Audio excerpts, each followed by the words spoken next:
Okay. Can you all hear me now? And Yes, I can hear you. okay, great. Thank you. I will start the webinar. Great, thank you, Rita. All right, so this is the City Council study session for Tuesday, March 8th, 2022. For those of you who are watching, sorry, we had a little technical difficulty with audio and we had to restart the webinar, so that's why we're starting a little bit late this evening. Madam City Clerk, would you call the roll, please? Mayor Christy Mauchow, Present. Deputy Mayor Kaylee Clark, Here. Council Member Karen Moran, She was on. Council Member Karen Howe, Here. Council Member Amy Lamb, Here. Council Member Kent Treen. Present. Thank you. Okay, when we were on before, we did have Councilmember Moran, so I suspect she'll pop back on here very shortly. She was supposed to be, oh, she might be in the attendees. Let's check and see. Nope. Okay. She was supposed to be my Pledge of Allegiance. So we are going to move to Councilmember Howe. Would you lead us in the pledge, please? Absolutely. I pledge allegiance to the flag of the United States of America and to the republic for which it stands, one nation under God, indivisible, with liberty and justice for all. Liberty and justice for all. Thank you, Councilmember Howe. I would entertain a motion for approval of the agenda. A motion to approve the agenda. Seconded. Okay, it's been moved and seconded. Is there any discussion?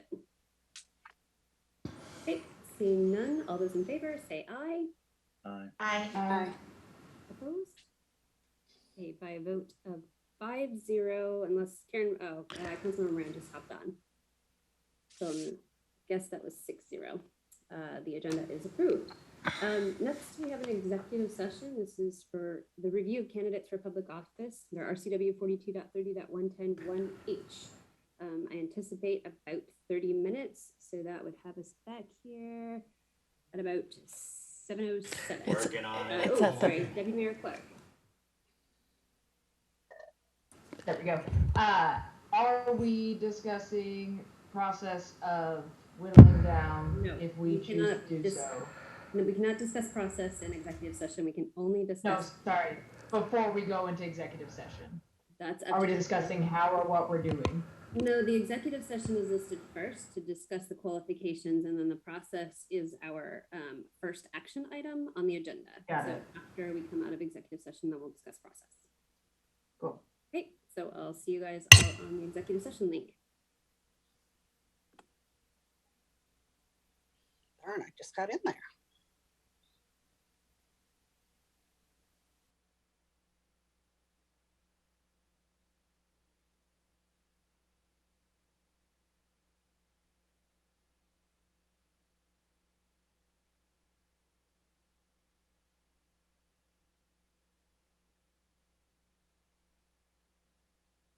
Just confirm that they're rolling on the tape again, and I think we're missing. Can you hear us okay?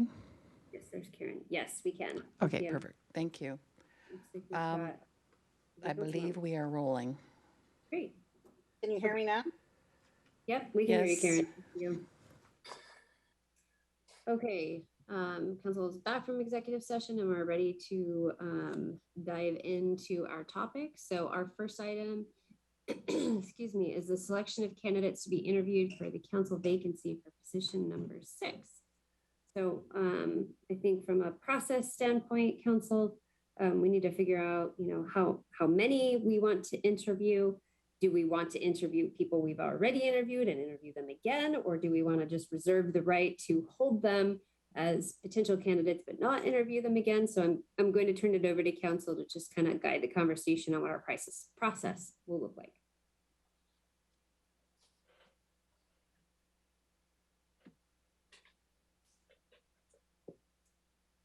Councilmember Lamb. I think we should select either 2 or 3 candidates and put it in the matrix like we did last time.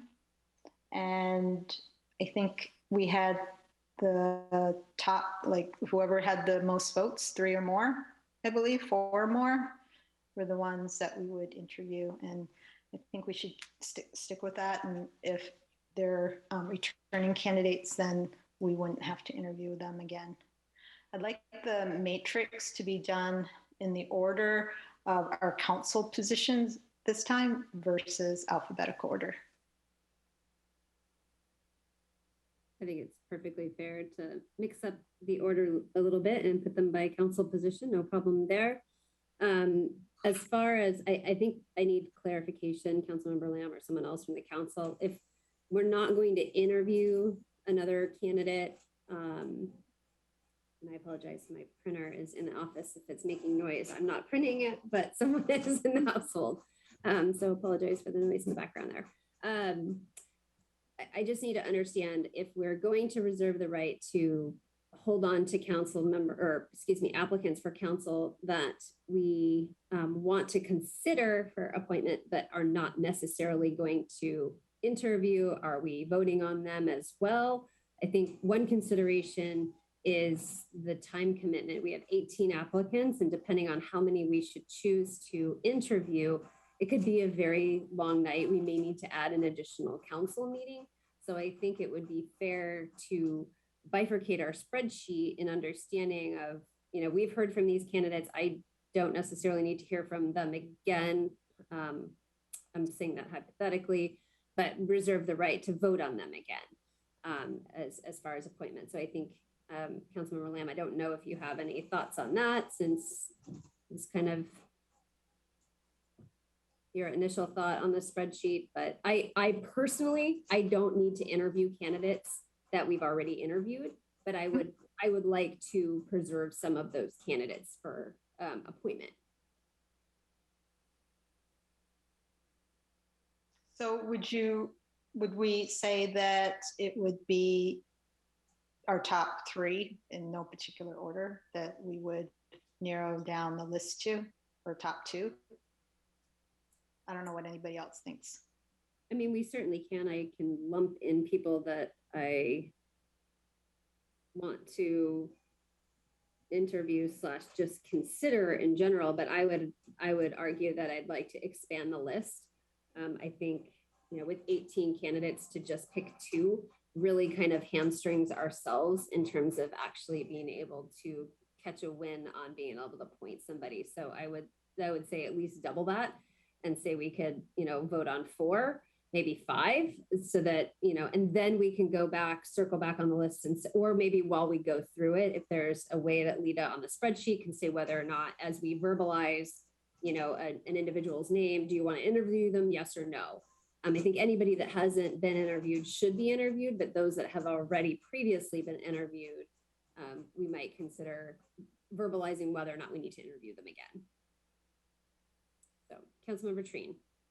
Yes, the motion that we made to do the next, so I see tonight as that we're picking candidates that we're going to interview.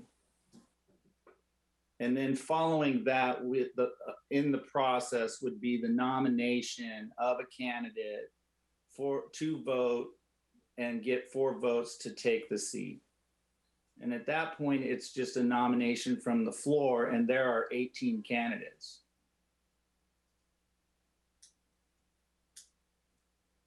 And the reason so tonight we would only be saying those that we want to interview, but then the following night, anybody could be considered for a vote. Is that what you're saying? They sure could, right? Because we don't know how the voting's going to go. So True. We need to get a candidate. We need to get somebody in the seat before April 19th. So the idea would be that we would be nominating each of us. Any of us could nominate any of the candidates from the floor, and we're just interviewing them. I imagine we're going to start with with the candidates that have interviewed, and we're going to vote on those, our first choices, right? The people we think we could work with the best. So, I mean, it's really it'd be wrong on that, but isn't tonight just to decide how many people we want to interview on the 15th? It's up to us. Yeah, I think that's if That was that's the what motion that council. was made and passed. So the motion, the motion was tethered to the appointment process specifically. So not necessarily to the process for this evening on selecting who's being interviewed. So I think we can do whatever we want. If that's, I got the you. motion you want to make, you can certainly make that motion and see if we get support just to pick people that we're going to interview. That would say that we could say that, a candidate that we've already interviewed, we're not going to interview, but then they could still be appointed. So. Yeah. Yep. Does that need to be a Oh, motion? sorry. I thought that was the motion and that was the process. Well, the process that we're picking tonight is what are we doing next week? Who are we talking to? And I think we reserve the right to figure out how we get to next Tuesday. And next Tuesday, we kind of solidified that process. I like Amy Lamb's then process that we put the candidates out and we pick our top 4? She said top 2. I suggested top 4. How about Remember? I think we need to do a little bit more than 2 with there being 18 candidates. What if we did our top? Well, but again, this is where I'm trying to get specific as to whether or not we're picking people to interview or people to interview and then subsequently appoint. I think we need to differentiate both for ourselves, the general public, and the candidates, the applicants themselves. If your name is mentioned tonight, are you in consideration? Or if your name is not mentioned tonight, what I thought I heard you say is they could still be appointed. So no one's, technically there's 18 people that we could vote on. I think my take is that we bifurcate the list, people that we're moving over for a second round, if you will. We can say whether we're going to interview them or not interview them, but I think we should slim down our list, lest we could be taking votes for a very long time on 18 candidates. I guess that's my take, but there's a lot of hands up, so I want to make sure we get around. Councilmember Treen, do you have any more before I move to? Okay, No, that's good. Thanks. Councilmember Moran. I was just looking for clarification, so I'll just wait. Okay, I think it's up to us to clarify our own process. Deputy Mayor Clark. Yeah, I think in my head, as I was picturing this, I was saying council position numbers, each of us choose, and this is where I'm confused, each of us choose someone that's new and has not been interviewed, or just chooses 3 people total per council member, and then the top 4 or 5 vote getters move forward to that second round. And so we're only considering those top 4 or 5 people. That's what I was imagining. If that makes, unless I've confused it completely further. It does make sense. I think we should afford ourselves more than 4 or 5 people. Mhm. That's just my take, just to increase our chances of success. I think we should consider more than 4 or 5 people next week. Yeah, and then I just meant, sorry, and then, but we as council members will only have a finite amount of votes this evening, correct? If that's up to us.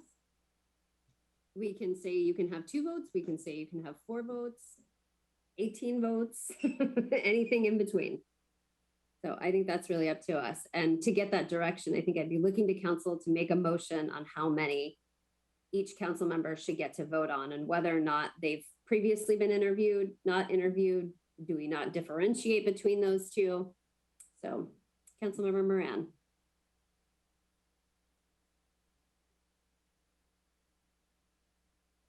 Okay, then I'd like to make a motion that off of the list of 18, doesn't matter whether they have been interviewed or not interviewed, that each council member pick 3 people. And whoever gets more than 3 votes, 3 or more, will be interviewed.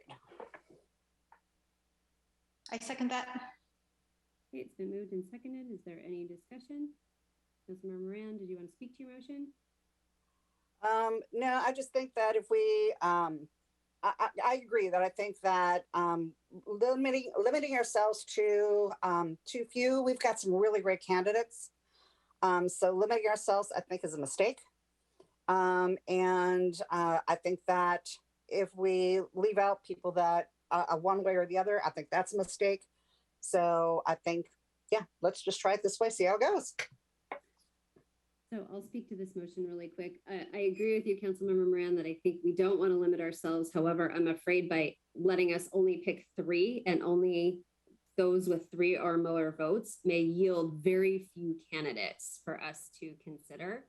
Therefore, I'm going to make an amendment that each council member gets to pick 4 people, and those, I think after we see where those votes lie, then I think we should make a motion as to how many move forward so that we can see what we're looking at. I mean, we could have, 16 people with 1 vote, but if the rest of them, if there's only 3 people, that limits us to 3 people. So I'd rather see how the votes fall and then decide how many move forward. Okay, well, then I remove my motion. Okay. Yeah, okay. So if she's removed her motion, we don't have a motion on the floor. My amendment doesn't stand without a motion. So Okay, I will make a motion then that each council member submits 4 votes and we take a look then and see what we are looking at for a list. I will second that. Okay, is there any further discussion on this motion, which is each one of us will get 4 votes? Deputy Mayor Clark. Just wanted to bring up the possibility of a weirdness if we had like 1 people splitting vote. I feel like if we wait and then see the list of names and it's like 3, 4, 4, 4, 4, 2, 2, and then 1. Like, I just feel like cutting it off in a weird spot could be like that 1 person that was off by 1 vote may seem like it was like, well, we just don't want that person after we've already seen their name. But if it's somebody that we liked, that they could potentially be bumped up to the interview list. That was just a thought. So one thing you might consider is making an amendment and just saying to be interviewed at all and to be considered for whatever our discussion is and where we draw the line, that you have to have a minimum of 3 votes. Anyone who doesn't have at least 3 votes would not be interviewed. That's a potential amendment, just to kind of help when that list comes down and we start to see and say, okay, well, if you had 2 votes, you're out. 3 votes, you're in. I understand what you're saying, but so if there's not an amendment, the motion on the floor will move forward. So is there any further discussion on the motion? Okay, seeing none. All those in favor of Councilmember Lamb? So is it 3 or more votes? Just to No, confirm. it is not. We are just simply voting for 4 people, and then we're going to decide from there. Okay. Okay. All right. So all those in favor of each of us getting 4 votes, say aye. Aye. Aye. Aye. Aye. Opposed?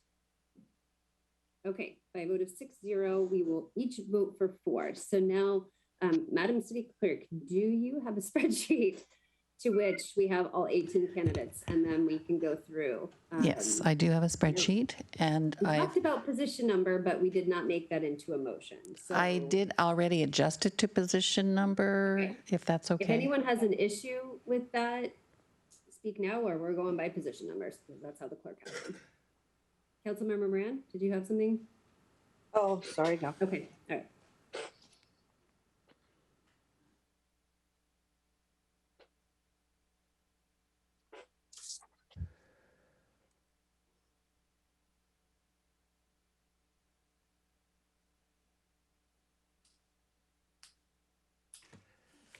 Oopsie. This is big.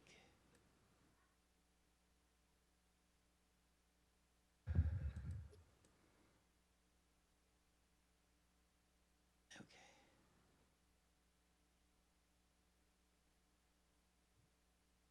Can everybody see this? Yes. Okay. Yes. There we go.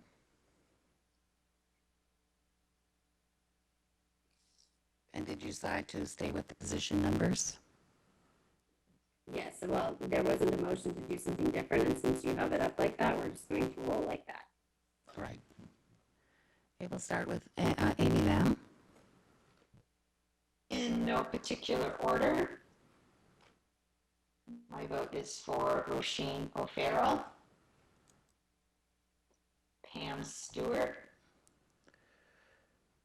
Ramakrishna Vedulapalli, and Minnie Betcher.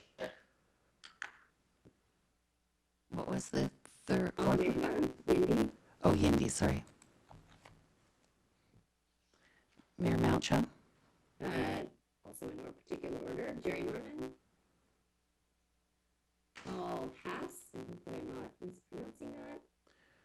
Josh Amato. Kathy Richardson.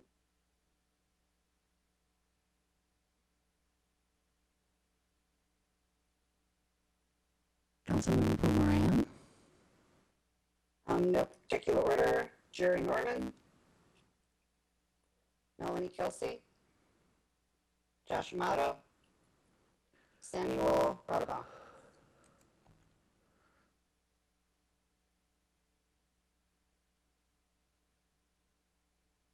Councilmember Trine,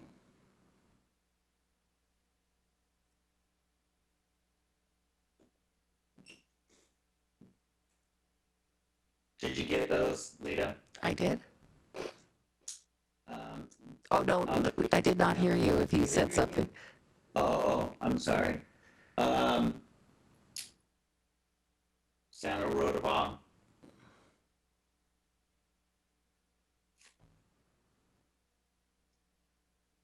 Melanie Kelsey. Josh Amato.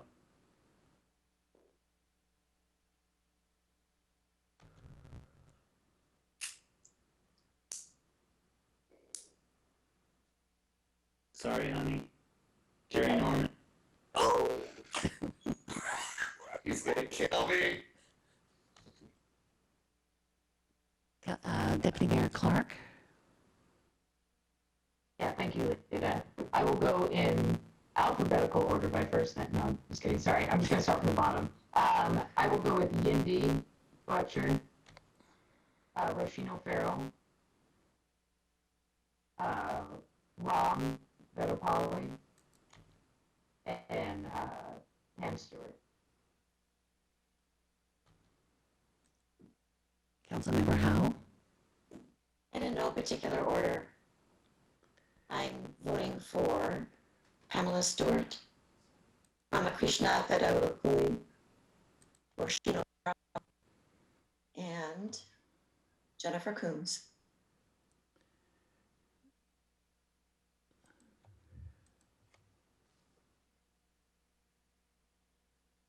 Okay, council, so I see 4 candidates with 3 votes. And 3 candidates with 2 votes. So it is now up to council how many of those we move forward. Deputy Mayor Clark. I move to move forward to the second round, anyone with a minimum of 2.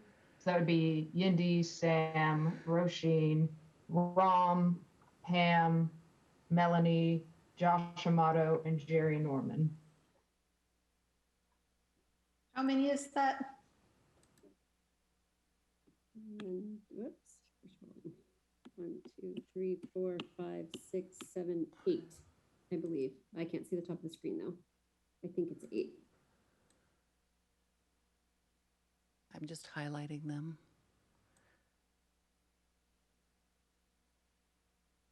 And 2 of them we've already interviewed, right?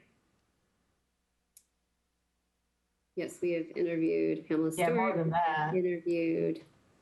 Jerry Norman. Oh no. Oh, and Yeah. Jerry Norman. Jerry, So council, that motion's been moved and seconded for a minimum of 2 votes. So that is, let me make sure my math is right. 1, 2. Wait, who seconded? I didn't hear. I'm not sure who seconded it. Well, Roshino Farrell should be highlighted. Oh, yes. Yes, she should. Oh, so there's 9. Sorry, I don't think anyone seconded my motion. No, there's 8. That is 8. I'll second the motion. Deputy Mayor Clark, did you want to speak to your motion? Only to say that I think that's a great group of candidates, and seeing that we've already interviewed like 3, I think 5 interviews, like new interviews. I think that's really good consideration. Yeah, I love the list that we got from everybody. Really appreciate everyone applying.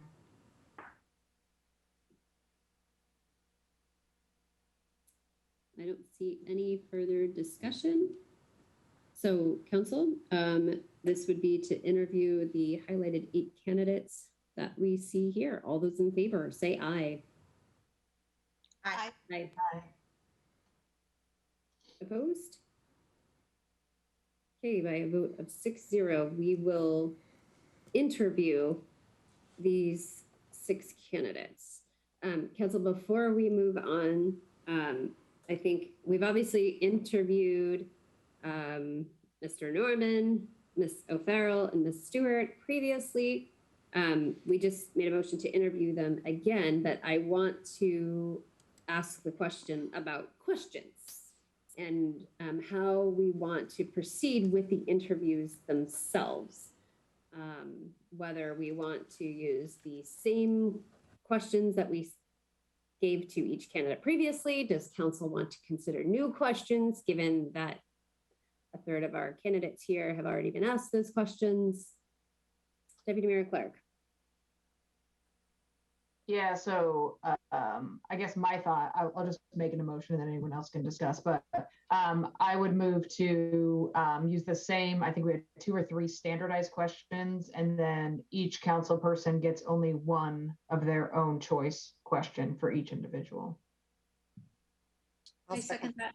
Okay, it's been moved and seconded. Deputy Mayor Clark, did you want to speak to your motion? No, thank you. Okay, is there any further discussion? Okay, seeing none, all those in favor say aye. Aye. Aye. Opposed? Nay.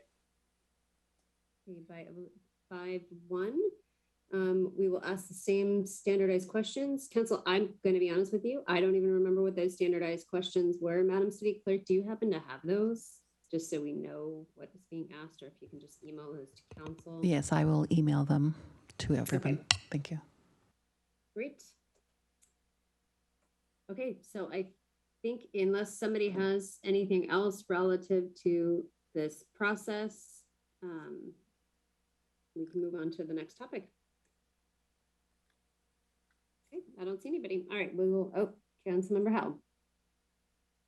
The one thing that I would love to be able to add to this process is some kind of statement at the end that just talks about the open positions that we see on commissions, for example, or to encourage continued involvement in the city. To get this kind of outpouring of people that want to support the city is tremendous. I hate to lose the energy.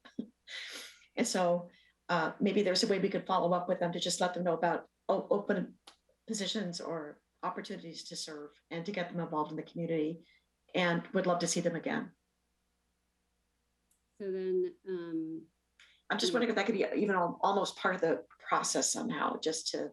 well, Well. so in consideration of that, I think one suggestion might be that the city clerk just simply gives them a link to the commission's page. I don't think Even that would work. Even that would work Okay. for me. Because the candidates that we've already interviewed have already had the questions, the set questions, but the new candidates have not. So maybe when she emails out those questions to all of the candidates, she could just simply put a thing on the bottom that says, you know, in the event that you're not selected, please stay involved with the city. Here are opportunities through commissions. That would make me very happy. Okay. I don't see that being a problem unless council sees a problem with that. I don't know that we necessarily need a motion for that. Okay. All right, well, let's tackle our next item, which is the Eastlake Community Sports Fields and the synthetic turf replacement update. Mr. City Manager, I'll turn this over to you.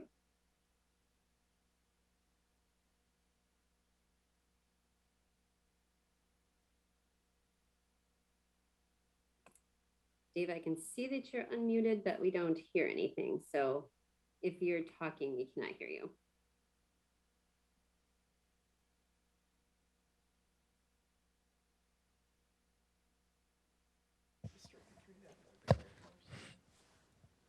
Mayor, we're going to have Angeline Meyer and her team speak to the issue of the East Lake Community Sports Fields. Great.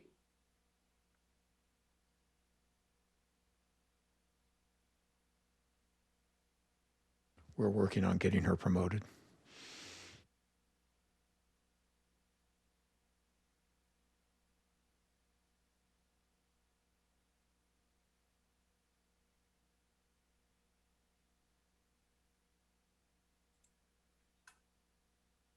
Good evening, Madam Mayor Council. I'm going to turn this over to Kevin Teague, our Deputy Director of Parks, Recreation and Facilities.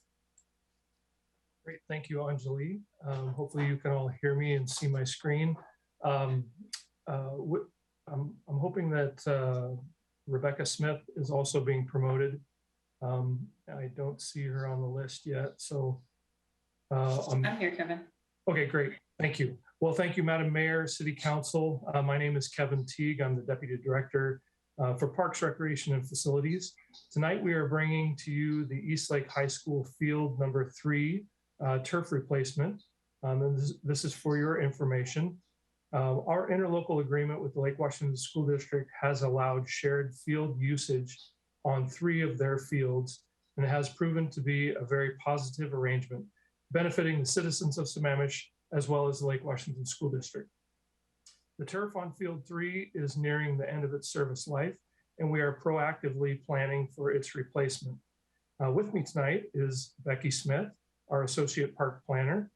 Becky will be the project manager on this project, and she's done a lot of great research on this and put together a very helpful presentation. So Becky, with that, I'll go ahead and turn it over to you.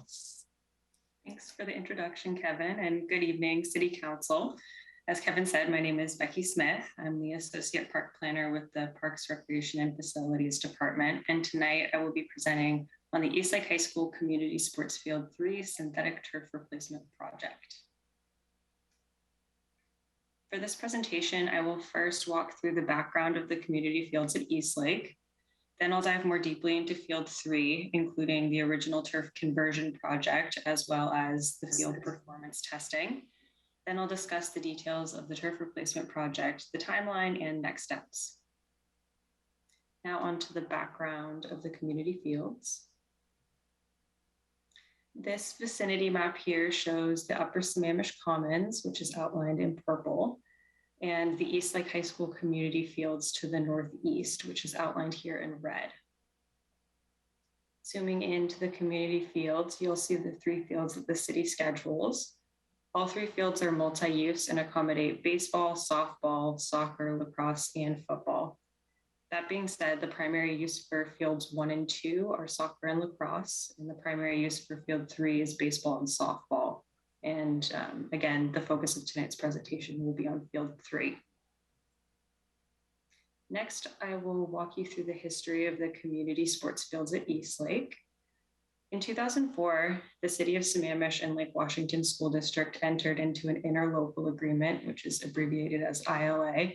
The agreement allowed for joint use of the Eastlake High School facilities. The city agreed to pay the cost to improve fields 1 and 2 in exchange for community use of the district facilities. So that means we get access to the land, the parking, and the infrastructure. Both parties share maintenance costs in proportion to their respective use, and all of the revenues are retained by the city. At the time of this ILA, fields 1 and 2 were not the fields that you see today, but instead were an underutilized 3-acre grass practice field. In 2006, in partnership with the district, the city converted this practice field into 2 multi-use synthetic turf fields that you see today. After that, a citywide ball field analysis in 2008 recommended that Field 3, which at the time was natural grass, be considered for redevelopment with artificial turf and lights. This ball field analysis ranked Field 3 at Eastlake as the highest among all field projects to be considered for redevelopment in Sammamish. Following the study, the ILA was amended to include the renovation of Field 3 to synthetic turf with lights, and then in 2012, the field was converted to multi-use with synthetic turf. And then in 2016, after 10 years of use on Fields 1 and 2, the synthetic turf was replaced. And just to note, 10 years is the typical lifespan of a synthetic turf field. Now I will go into more detail on Field 3. As I mentioned, when the city entered into the ILA with Lake Washington, Field 3 was a natural grass field, which is shown here on the left. And then the 2012 renovation converted this field to multi-use with synthetic turf, which is shown here on the right. The field now accommodates a range of sports for adults, youth, and Eastlake High School students. DA Hogan and Associates, Inc. Served as the prime consultant for this turf conversion project. So as I mentioned, 10 years is the typical lifespan of a synthetic turf field. Since Field 3 is in its 10th year of use, the city has been anticipating that the turf replacement will likely occur within the next few years, just as was done for Fields 1 and 2 back in 2016. In order to evaluate the performance of synthetic turf, the city completed Gmax testing, which essentially measures the shock attenuation of the field surface to evaluate playability and safety of a field. The testing in 2021 showed some wear, which we expected, but the field was performing within acceptable levels. And then we tested the field again in 2022, and it showed some significant wear and unacceptable levels in high use areas of the baseball infield. So those areas were home plate, first base, and third base. And to give a little background, infields aren't typically subject to Gmax testing because they're often made of clay, and clay is not considered a high impact surface where fall protection is needed. So in this case, these high use areas impact playability and aesthetics of the infield rather than posing a significant safety risk. So now, in an effort to improve the playability and the longevity of the field, the city plans on patching these high wear areas of the infield and grooming the entire field this year instead of replacing the entire field this year. And this is because all of the other areas of the field are performing within acceptable levels and do not require repair. It's just these areas around the bases. And then the field will be reevaluated in early 2023, and the turf replacement project may occur in the spring and summer of 2023. Now here you can see the layers that make up a synthetic turf field on the right. When the turf replacement project takes place, we will be replacing the turf, the infill, the drainage rock, as well as some portions of the perimeter fencing and netting. Infill materials for this project includes coated SBR infill, which is crumb rubber granules that are coated with an acrylic coating. This infill is consistent with the materials used as a part of Eastlake Field 1 and 2, as well as the Skyline High School Community Sports Fields project that we had done back in 2017. Also, a supplemental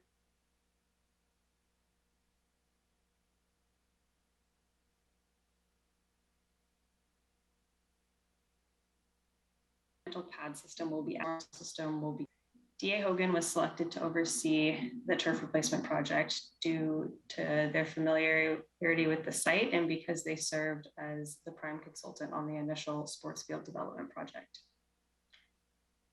Staff will also work with the district to prepare a draft memorandum of understanding, also known as an MOU, to bring to City Council that will amend the current ILA to include Field 3 turf replacement and extend the term of the amendment for a second turf cycle. A total of $1.68 million is allocated in the 2021-2022 Park CIP budget for this, and that includes all the planning, design, and construction costs. The construction costs are currently estimated at roughly $1.3 million. Now we will discuss the timeline for this project. The city has entered into a design contract with DA Hogan to begin work on the design and construction documentation for the turf replacement project. Since the recent Gmax test results indicated that with targeted maintenance, the turf will meet performance standards and doesn't need a full replacement this year, the city will instead perform regular grooming as well as the infield patch repairs this spring. The field will then be reevaluated in early 2023, and the turf replacement project may occur in the spring and summer of 2023. This timeline would allow for the ball field to reopen in late summer of 2023. And then in parallel, staff will begin working with the district on a draft MOU to amend the ILA, and that will be presented to City Council for review and approval prior to construction of the turf replacement project. So thank you all so much for your time this evening. I'll open the floor to any questions from the council. Any questions? Councilmember Howe? A quick question around that 10-year lifespan. In these 10-year increments, there would be an opportunity for technology to make some steady improvements. And I'm assuming that the contractor that you're working with, where you have the memorandum of understanding, is fully apprised of how things are changing there. Do they give you updates? Do they talk to you on a frequent basis? How do they update you about changes with technology here and what that associated costs might be?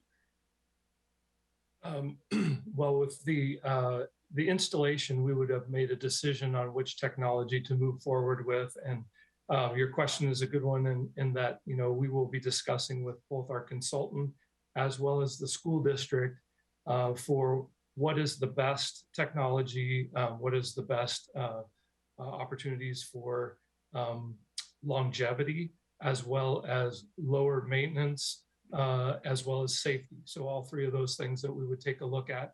Our consultant, D.A. Hogan, has done a tremendous number of synthetic turf fields throughout the Pacific Northwest and elsewhere.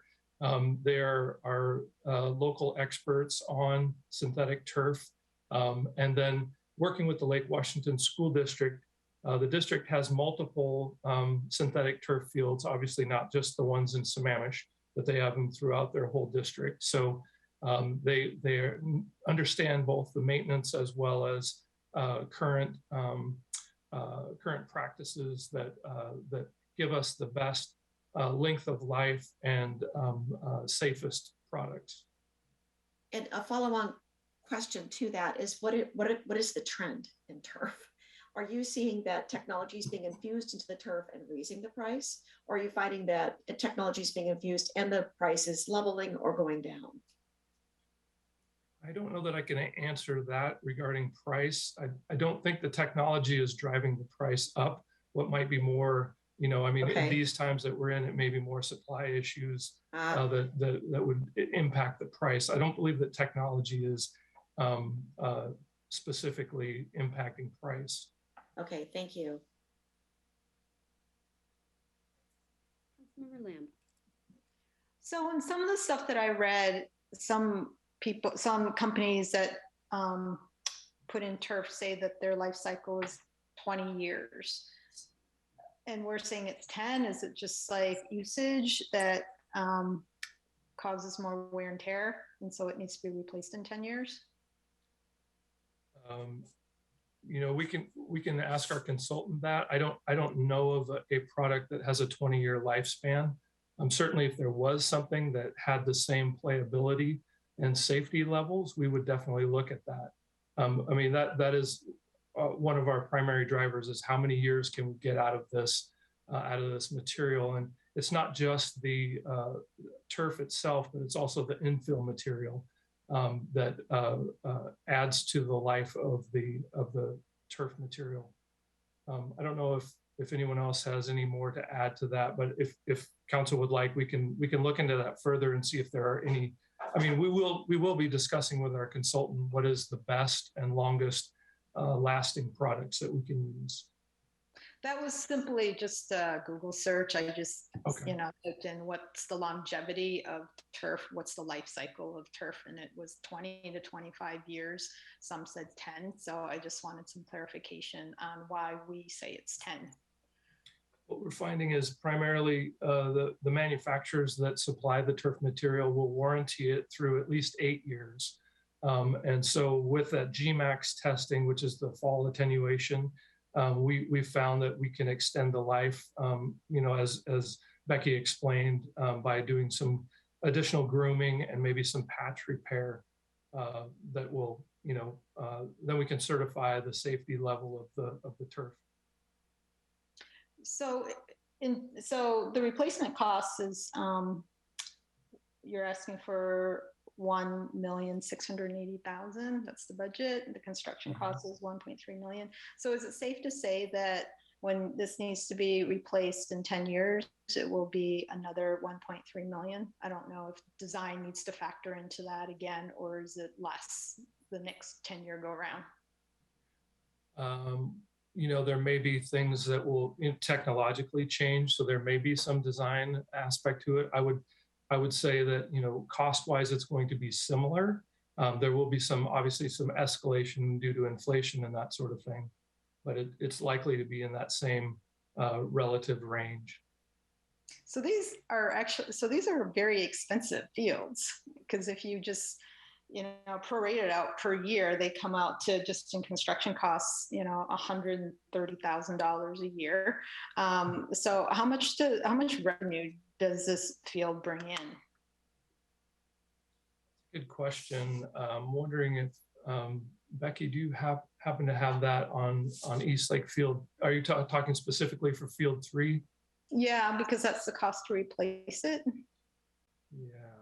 While Becky is looking that up, I can just generally speak to this and say that all public fields are subsidized. You don't really have a cost recovery that pays for everything, but the revenue does cover all the maintenance costs that the city has and some additional costs, but it doesn't fully recover the cost to replace. If we have to cover that cost, then we have to charge a higher amount per hour to rent the fields. Okay. And right now, I guess we are competitive with what other cities are doing with our rates. I understand, we need these fields. It's just that the numbers are high. Mm-hmm. Okay.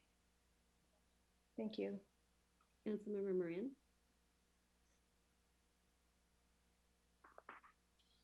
Hey, well, my questions are a little bit similar. So I wanted to know also what the revenue costs were on that field, and if the costs that you were going to be giving us, were they costs over the last couple of years, were they COVID years? So meaning I know usage of those fields are, of course, very, very small.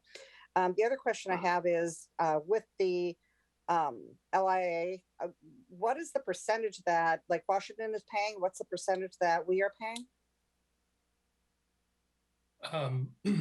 So the ILA, in terms of the turf replacement, the cost of the replacement is on the city. So the ILA has the cost sharing for maintenance and utilities. And so we split the cost on maintenance and utilities based on the amount of usage that the field gets from the community versus the school district. So just to give you an example, at Eastlake High School in 2021, the Lake Washington School District used the field 43% of the time. So then the city's use was 57%. So the city paid 57% of the maintenance and utilities, and the Lake Washington School District. Actually, the utilities is a little bit different because the school district uses it less because they're not using the field at night typically. Right. So just a short, but it's based on usage and percentage. So every year we run this calculation that determines who pays how much. Okay, so when we're looking at the 1.3 and the 1.6 and that sort of thing, so we'll be looking at that as far as what Lake Washington will be paying in as well. They won't be paying for the turf. They won't be paying for the turf, but they will be paying in as far as the maintenance and utilities. Okay, that's correct. Yeah, thank you. And that's per our existing interlocal agreement. Yes.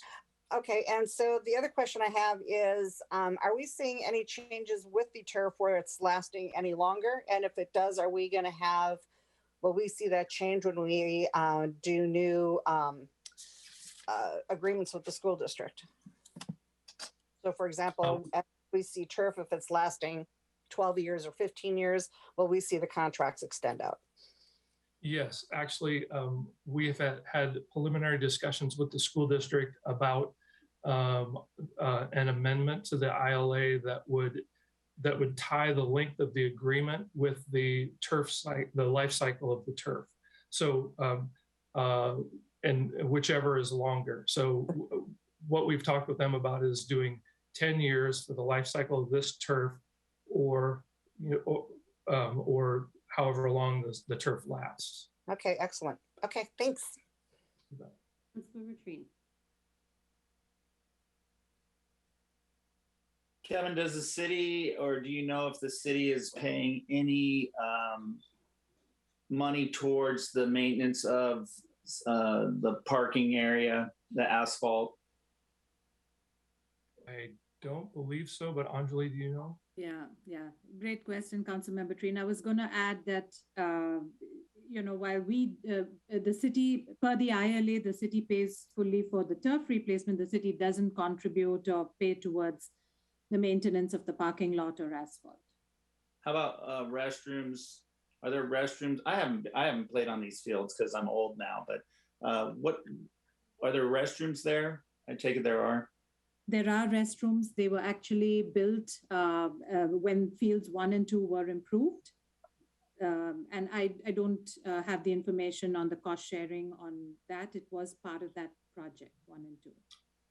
So we do. I'd be The city interested to does. see how that works into this cost, right? The cost, overall cost, and then it's kind of, I think what the council's asking, or at least some of us are asking, is what are we getting for what we're paying for, and then are our taxpayers paying their fair share?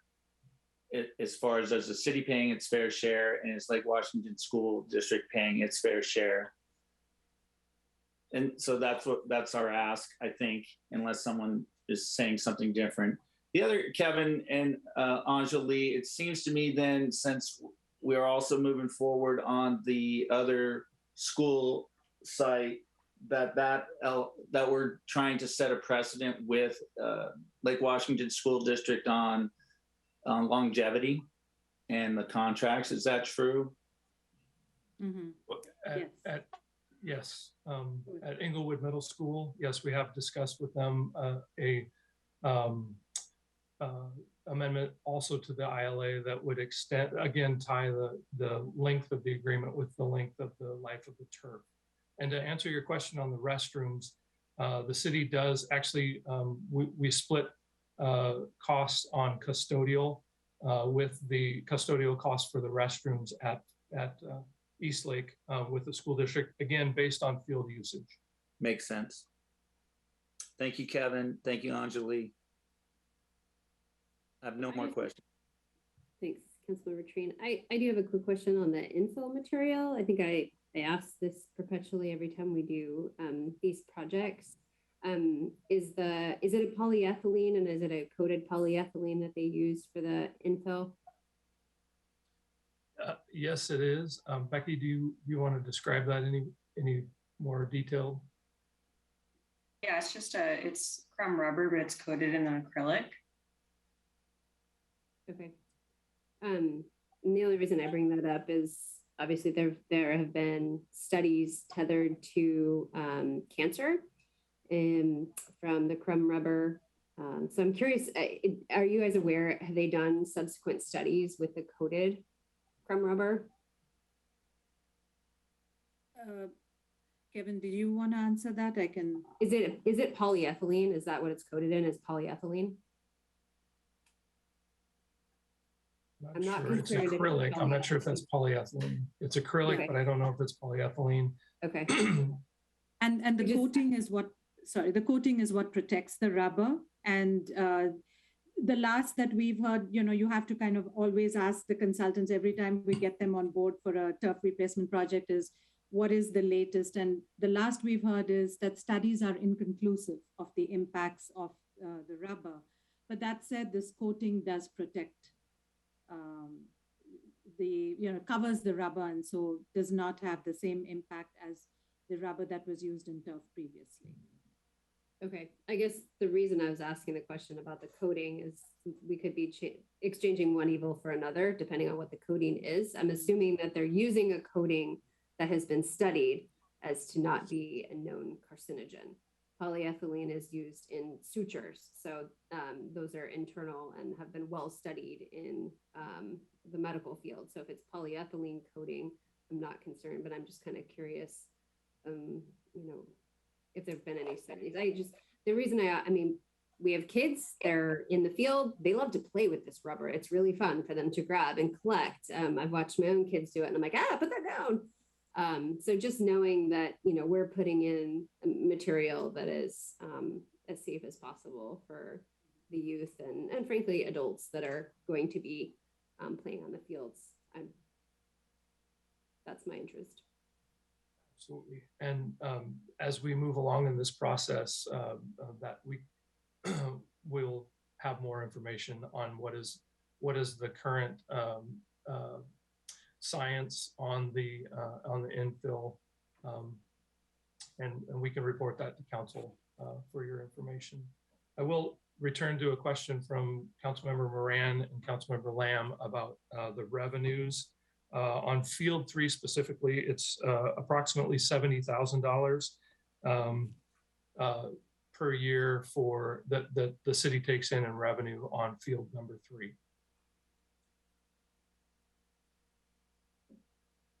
Thank you. Thanks. I don't see any more questions from council. So Becky, Kevin, Anjali, thank you. Appreciate your time here this evening. Thank you all. Thank you. Thank you. Council, it's 8 o'clock. We can plow into the next items, or if I'm seeing head nods. I just want to make sure before we get into the next one, I wouldn't want to break. Okay, so our next item is a presentation on Lewis Thompson Road Tightline. Mr. City Manager. Thank you, Mayor. We'll promote Jeff Eckles, Doug Van Gelder, Jed Ireland, and Audrey Starcy.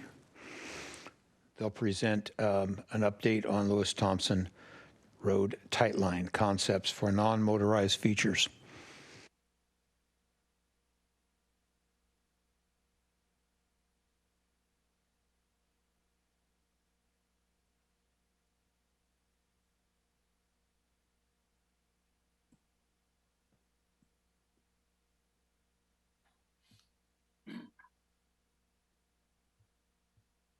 Just waiting on a few more staff to show in.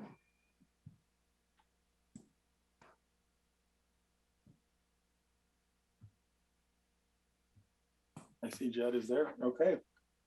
We're ready to go, looks like. Let me just start here and then I'll turn it over to Jed.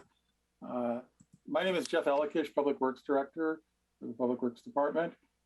Tonight, the purpose of tonight's agenda item is to inform you, the City Council, of a few of the features and elements for a few of the alternatives that we're looking at for potential non-motorized improvements for Lewis Thompson Tightline Road project and pedestrian improvements.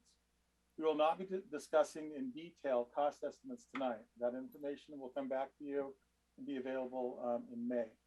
We are sharing this information with you ahead of a virtual public open house that is scheduled for later this month. Our intent is that you will have a basic understanding of the issues in the event you are contacted by members of the community.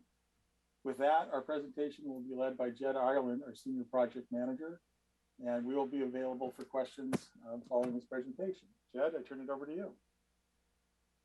Thanks, Jeff. Hopefully you can hear me and see my screen. Good evening, Mayor and council members. We're talking about, as Jeff said, the non-motorized concepts of the Lewis Thompson Road Tightline. Just a brief project overview. This project was identified in the Zacchaeus Creek Basin Plan. The focus of the project is on stormwater improvements. However, that also creates the opportunity for non-motorized facilities, and council has expressed interest in looking at those. In the Basin Plan and in council discussions, the project is broken up into 4 schedules regarding the length of the project limits, and also the non-motorized features extents. So we're really going to be focusing on that, the non-motorized alternatives, sharing those with council before we actually go to the public.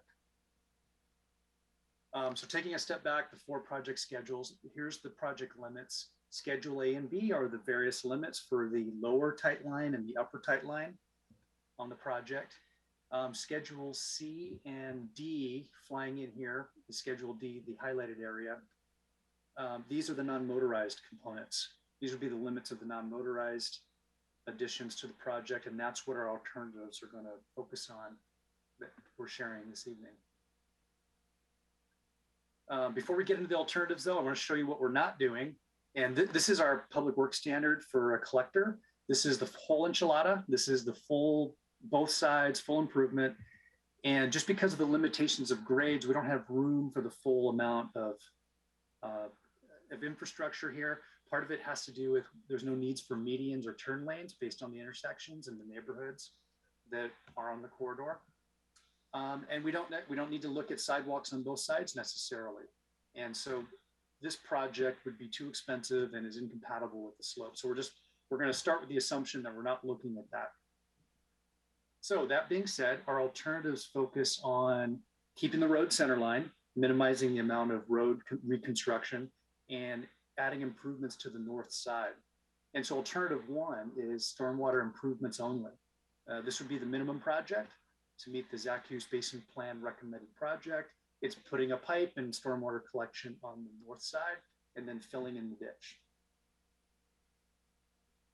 Alternative two would be adding the features most relevant from the public works standard on the north side. And so while we're going ahead with the drainage pipe, we'd be doing curb and gutter, a planter strip. Doesn't necessarily have to have trees, but this is showing a 5-foot planter strip and a 6-foot sidewalk. So this is the largest cross section among the alternatives. It'd be the highest cost, and it would result in the most amount of walls. And our estimate right now is roughly 500 linear feet of walls for this one. Alternative three pares that down. It gets rid of the planter strip. But you would still have the striped bike lane on the downhill side or the north side. And as in all the alternatives, the south side existing shoulder, it remains as is.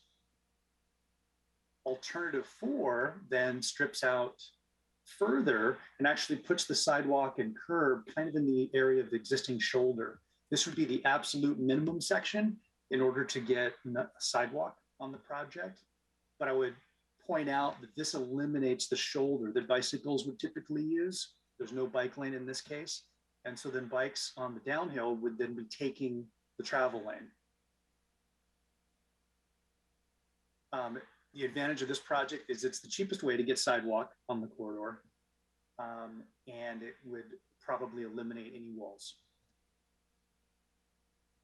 Next steps, we're looking at a virtual open house scheduled for Thursday, March 24th at 7 p.m. We're planning on sending out the mailers tomorrow. And then after we meet with stakeholders, this virtual open house and do some analysis at a 10% design level, we'll return to council with that feedback in May. And now we're just seeking council feedback. Is council okay with us sharing these 4 alternatives? Do we get it right? And then do we have concurrence to begin sharing this with the public as we meet with the stakeholder groups? Councilmember Trine. Jed, on your designs, I mean, because, okay, I get that those are standards. You showed us standards for roadway standards. On this project, coming up the hill, there needs to be a bike lane. So are there bike lanes on the uphill shoulder or side? There is a wide enough shoulder for bikes, and they do use it now. It's generally 5 feet or greater, but there are some areas that it dips below 4 feet in width. But generally, there's enough room for bikes on that side. It's not striped as a bike lane, and these alternatives show it keeping that width and keeping the guardrail and everything in the existing location.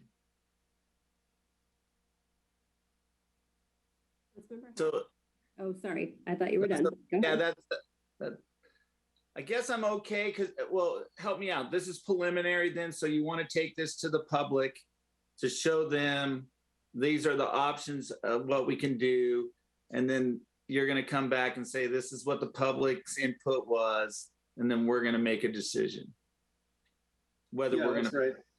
Yeah, these alternatives are meant to kind of bracket the types of improvements that we think people would be asking for. But then, of course, we're open to any comments and we'll collect whatever they say. And then if I read the agenda, the packet item correctly, you're also asking for an additional $16,000 to do the study all the way down to East Lake Sammamish Parkway. So that was a mistake for that to be attached in there. That was January business of adding that alternative. That was the amount for analyzing that last block to get the sidewalk to East Lake Sammamish Parkway. Schedule D, and you've already approved that. We did that, yeah. Sorry about that. That was a technicality oversight. No problem. I just was making sure it wasn't another $16,000. Not for that. One clarifying comment as well is Jed mentioned, we are bracketing with these options. Refinements in design can include value engineering to refine and modify some of those elements. You know, for instance, a downhill bike lane doesn't have to be 15 foot if you wanted to use it as a sharrow, for instance, and the planter strip could be less than 5 feet. So we're not going to go into all of those options and iterations. We are here to provide kind of a bracketing and make sure we haven't missed something. And we also want that similar feedback with the public. So refinements can occur down the road. This is kind of this first step, first touch before we go to the public. Back to you, Mayor. Councilmember Howe. Thank you, Mayor. Would you mind going back to the first of your alternatives for just a moment? It showed a filled with what in the ditch? Just filled in with dirt? It would just be filled in and match the existing dirt. Okay. Plants. Well, because right now it doesn't actually get a lot of water coming down. When you present these, and could you go to the second one too, please? So when you present these to the public, do you kind of put like a dollar sign in front of it saying, you know, $1 sign, $2 sign, $3 sign, $4, so that people have a way to temper their comments based on what they're seeing in front of them by cost? At this point in time, we've not done the cost estimating. Right, I understand. We're looking to, and we haven't contemplated doing it that way because we haven't run the numbers to be able to get the relativity. We're really focused at this point of just trying to get the features. Did we miss something? The comments such as, hey, we want a bike lane on the uphill side. Those kinds of things are more important now. We'll get to those later for sure. Yeah, in terms of your alternatives, they look good with the exception of the final one that has no bike lane. You said a shoulder, I believe, correctly? That Right, and this one eliminates the shoulder so that the bikes would be sharing with the travel lane. Right, I question whether you would show this one in particular. Having walked on that particular stretch of road, it is very extraordinarily narrow. By the way, is there any place for extending that roadway? Is there not a taking, but is there an opportunity to move things over enough so that you can get a little bit more land? I assume that's what this is, the process to tackle.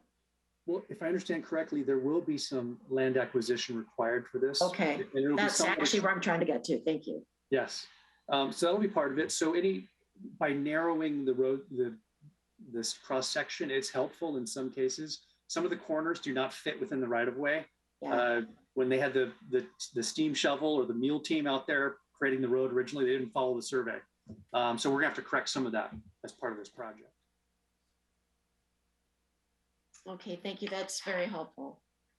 And just before we close on that, Councilmember Howe, if there's consensus of the council not to show this alternative to the public, we're more than welcome not to.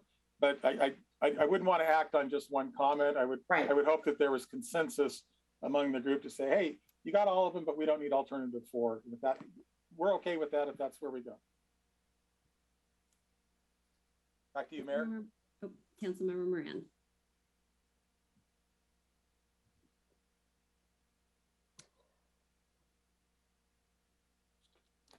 I think you're going to have to show it. The reason is that I have a big concern that you're going to have living over here and being on that road too many times a day. I'm real concerned that you're going to have everybody's going to come out here, and I can tell you which one they're going to want. But unless they see the price tag with it, and unless you have, 5 stars, this is the one that's going to cost the most. And they don't have any clue of, you know, what they're looking at and what it's going to cost. You know, they're going to need to see all of them.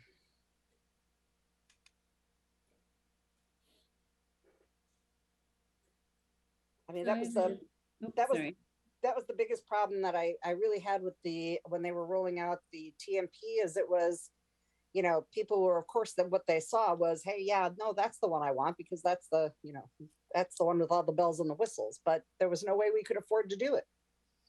And so I don't want to go out there and show pictures of all the stuff and then, you know, have them have it come back to us and go, we can't afford to do that. Councilmember Lamb. I would agree with Councilmember Moran that we need to show costs. My other item was, can we have better pictures that perhaps a plan view, overhead bird's eye view for the public? I think it would probably be helpful for residents to be able to see something a little bit more, perhaps not super realistic, but something with clear markings, demarcations of what's road and what's sidewalk, and just something that's a more more visual. Sure, yes, we will have more exhibits with aerial photography and things like that, so people can really picture the different constraints and see what it means for the different options. Great, thank you.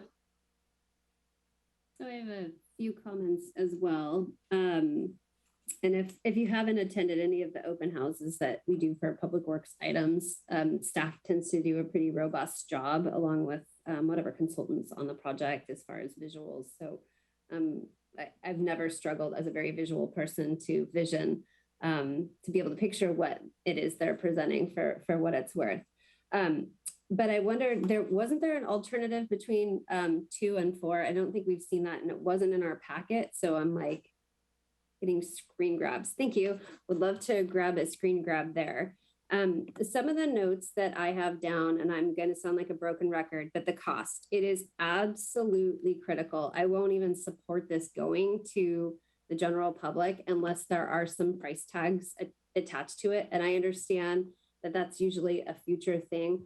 But even if we can just kind of ballpark it, and it can be really rough, but people do need to understand the implications for an option to select it. I've used this analogy before, but it's like if we go to the car dealership and my options are the Ford Pinto and a Lamborghini, but I'm not given a cost, I'm going to pick the Lamborghini until I find out what it costs me. And then I'm like, ooh, I can't afford that. I need to go back to the Pinto.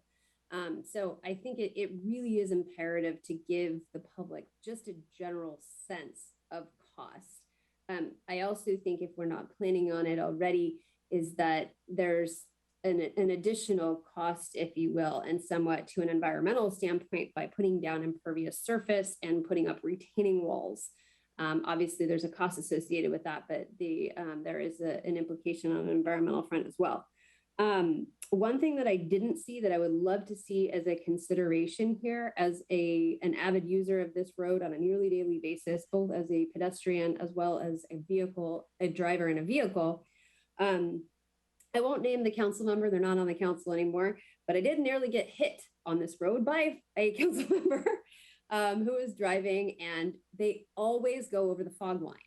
And if we put in, I'm not supportive of a planter strip from a personal standpoint because it just makes the road too wide, too expensive. But I still think we should show all the alternatives to the public. I agree with Councilmember Moran on that front. I think you need to show them all the options and let them kind of come to a decision. But I would love to see if there is the option for putting some kind of raised curb between the bike lane on the downhill, like on the left side. So that would be the downhill side, because that is the fog line that vehicles constantly go over. And I really do worry, as we do improvements here for sidewalk and bike lane, that we're going to encourage more people to utilize the road.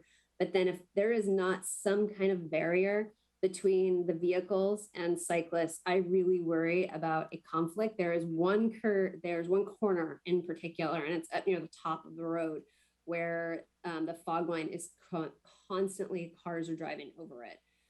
And I'm always concerned when I'm walking up that street that I'm going to get hit. If that is a possibility as an addition, I don't know if it's another alternative or just a supplemental to one of the existing alternatives. I would love to see that. The other question I have is how wide is the travel lanes on this road? Are they 10 or 11 feet?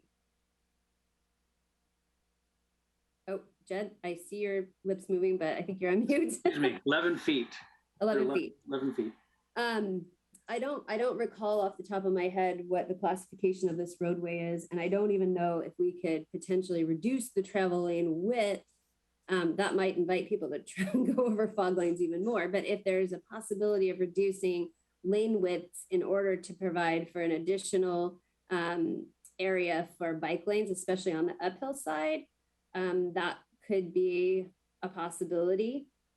Maybe the lane widths aren't the same. Maybe we've got 11-foot travel lane on the downhill and 10-foot on the uphill or whatever it is. I obviously not an engineer, just hypothesizing better use of existing asphalt for the purposes of a bike lane and vehicles without having to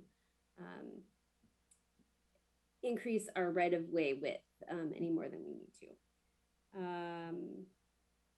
Yeah, I think those were all of my comments, questions, feedback. Is that cement border, is that a possibility or is that not feasible? I mean, it's possible that it's just not something we can even do, but.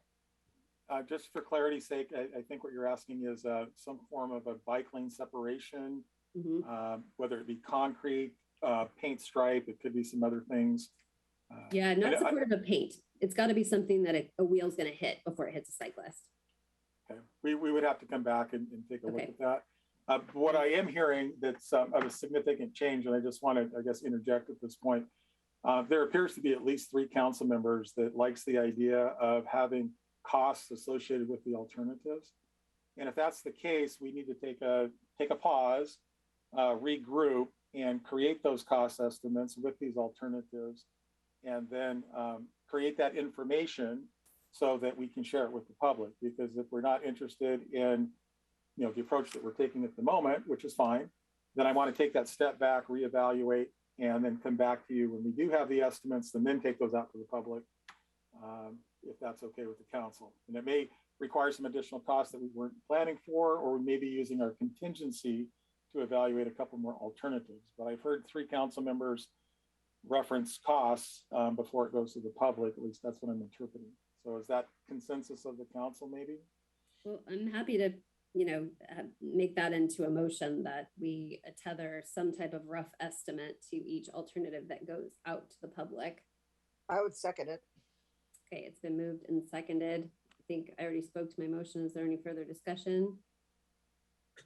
Councilmember Moran, you still have your hand up, but I'm not sure if that was a hand from before. Well, I did want to just say, because I know it's a lot of work, and I'm really sorry, Duff, because I know this is really bad timing for you. But you know, I saw this with the TMP, and I saw what happened, and I just don't want to repeat it. You know, this is why we're here tonight, is to seek council input, coming back early and often, you know, through the course of the project, so that we're all on the same page. There's the element of transparency and support for the project. So if this is what it takes to get it, you know, through the community, then we definitely support that. Councilmember Treen. Jeff, what would an estimate on the delay be? I would have to work with staff, but you know, the refinement in the numbers, rather than just doing a swag of close enough and approximate, we might as well go ahead and do the cost estimate to the 10% level. And so it's going to be, you know, a couple month delay, but we're okay with that at the moment. And you think that the extended cost could be in the contingency fund already, so it's not us making a decision on a budgetary item? Correct.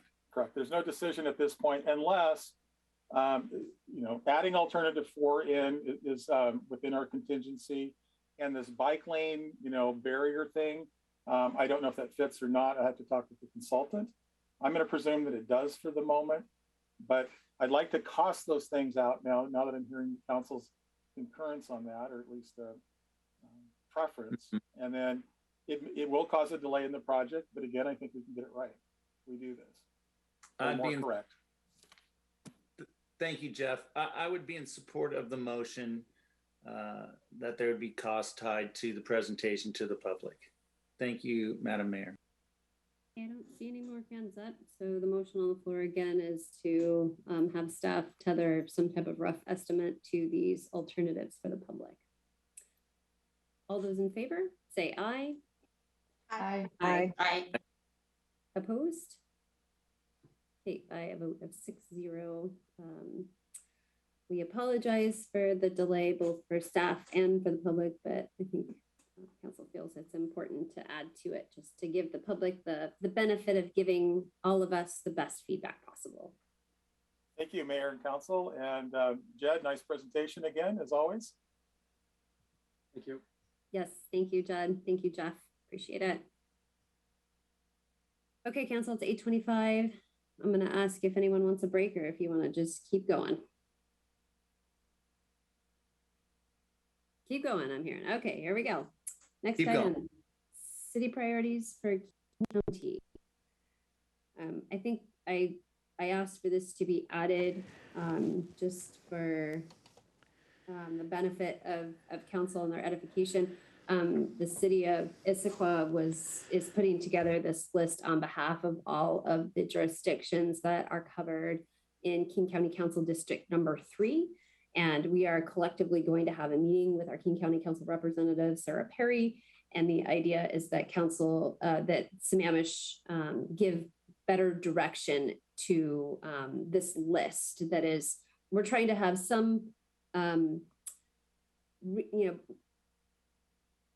unique things that are unique for Sammamish, but also we are trying to have an arch, like things that are in common with Sammamish and Issaquah or Sammamish and Redmond. But the idea is that I didn't want to presume what that list was. And so this is being brought to council for the purposes of bubbling up a list of things to fill in the spreadsheet that Issaquah started. And I see we have Mike Sugg on as well. So Mike, if you want to give any other background on this. Yeah, thanks for the introduction, Mayor Maucho, and good evening. Mike Sugg, Senior Management Analyst for the City Manager's Office. The only other context I would add is that in the agenda bill tonight, Exhibit 1 is the draft list of priorities that was submitted by each mayor, as well as those common areas of concern that Mayor Maucho mentioned. And then in the body of the agenda bill, we have some staff suggestions for potential priorities. That's not an exhaustive list. It's just kind of a conversation starter for tonight. I will note one of the items in the list of suggestions is, so we had Issaquah Falls City Road, Kohani Drive Southeast to Issaquah Beaver Lake Road. I received clarification earlier that the intent for this item was supposed to just be for the culvert north of Endeavor Elementary School and not for the whole project.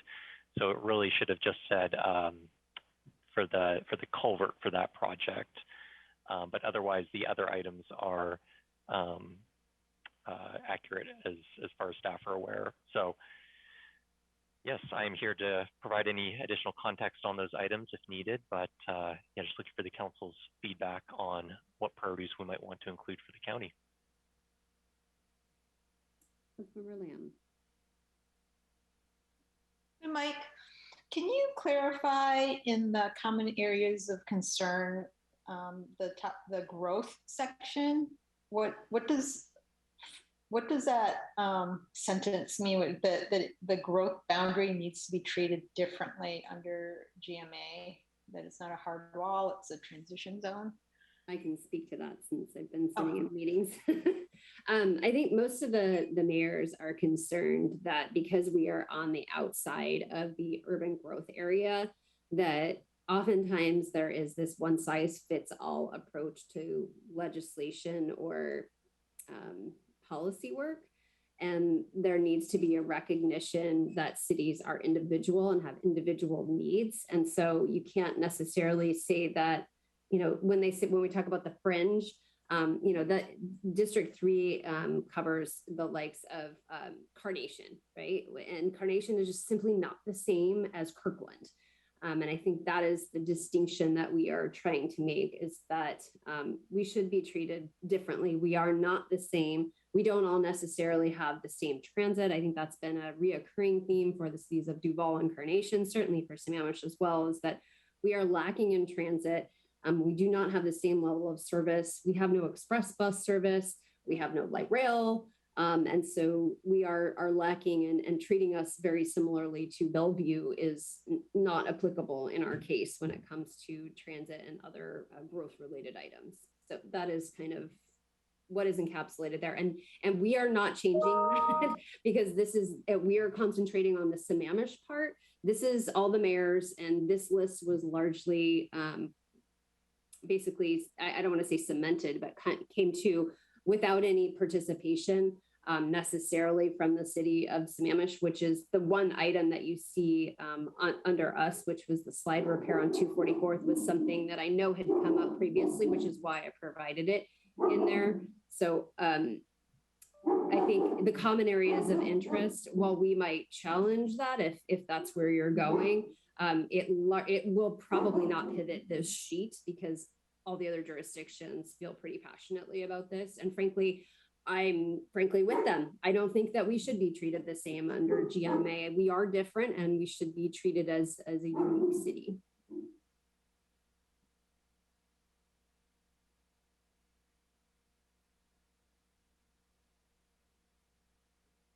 So I don't see any more hands up, but we do need to provide something a little bit more robust other than just, wonderful. Thank you for hands up. Okay, Councilmember Treen. So Christy and Mike, maybe either one of you can speak to this. I think that it seems to me that our legislative agenda would fit in here really well. And so the top three things that we have there that are the road projects, I think should be added on to it as well. You did, Chrissy, and thank you for doing that. Definitely for safety reasons, 244th has to be on there, in my opinion. So I would definitely concur that our top three transportation issues on your list should be there. Transit is always a challenge for the city of Sammamish, so we should have some item in there on transit. You know, I don't know if we need a grant for studying how we're going to utilize best the light rail that comes in 2044, but that might be something we could add in. How does Sound Transit or Metro help assist the residents of Sammamish getting down to the light rail station? Or we need to also look as a city as to what we need to do as a city to make it so that our residents could have easier access. I'm with the mayor on the growth targets. We are the fringe. We are on the border, so we are to be treated differently. We have a lake on one side of us, and we have farmland on the other side of us. We have neighboring cities, Redmond to the north, Issaquah to the south. And looking at what Issaquah put down on theirs, you know, they definitely are, their land use planning is something that I would agree with, that we need to kind of piggyback on it. We're a bedroom community. We need to stay a bedroom community until way past 2041. So our land use planning should be as a bedroom community, and we need to state that pretty clearly to the county. So. And fish passage, I don't know, I don't see that on here, but I would say that we should put in there that, you know, we want to do another fish passage project. We have enough streams that go down to the lake that haven't been addressed yet. So if there's something we could add for that, that would be my last addition. Thank you. Thanks. Just for further clarification, so a distinction certainly between our legislative agenda, which does include a lot of culvert projects, and what the county can actually assist us with. So I think that's the kind of the difference. If you look at Issaquah's list, it differs from their legislative agenda, and of course the legislative session is wrapping up. But they have something about sewer capacity on there that is most certainly a concern for Sammamish as well. I would argue that that should probably be on our list as well under infrastructure. Yeah. And I think the the transit thing is certainly appropriate under that bucket. I'm kind of stealing from Issaquah's very comprehensive list that they have here because they are the ones that started it. But just keep that in mind. It's county related rather than legislative related specifically. So, Councilmember Lamb.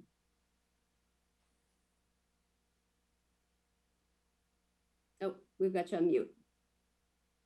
Was housing discussed in your meetings and how we can? I don't recall it being discussed, but I do see homelessness specifically listed under Issaquah's.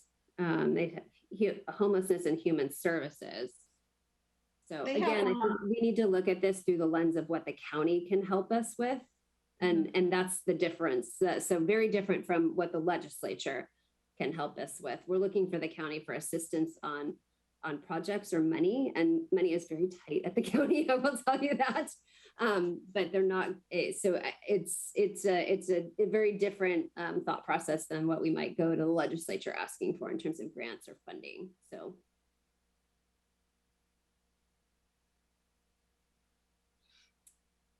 Councilmember Howe. Oh, you're also on mute.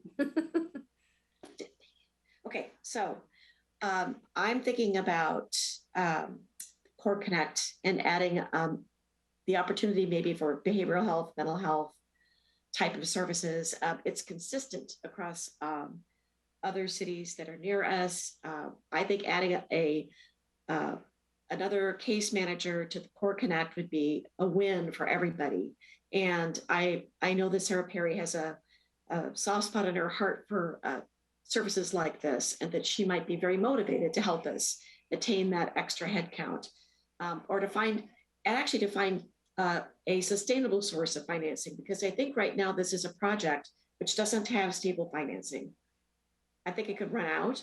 And so even if we found a way to make it a sustainable financing and looking to add, and it's a shared resource with other cities, with our interlocal, with EFOR. So to me, it's just sort of, it works. I think that's a great one, definitely. Councilmember Moran.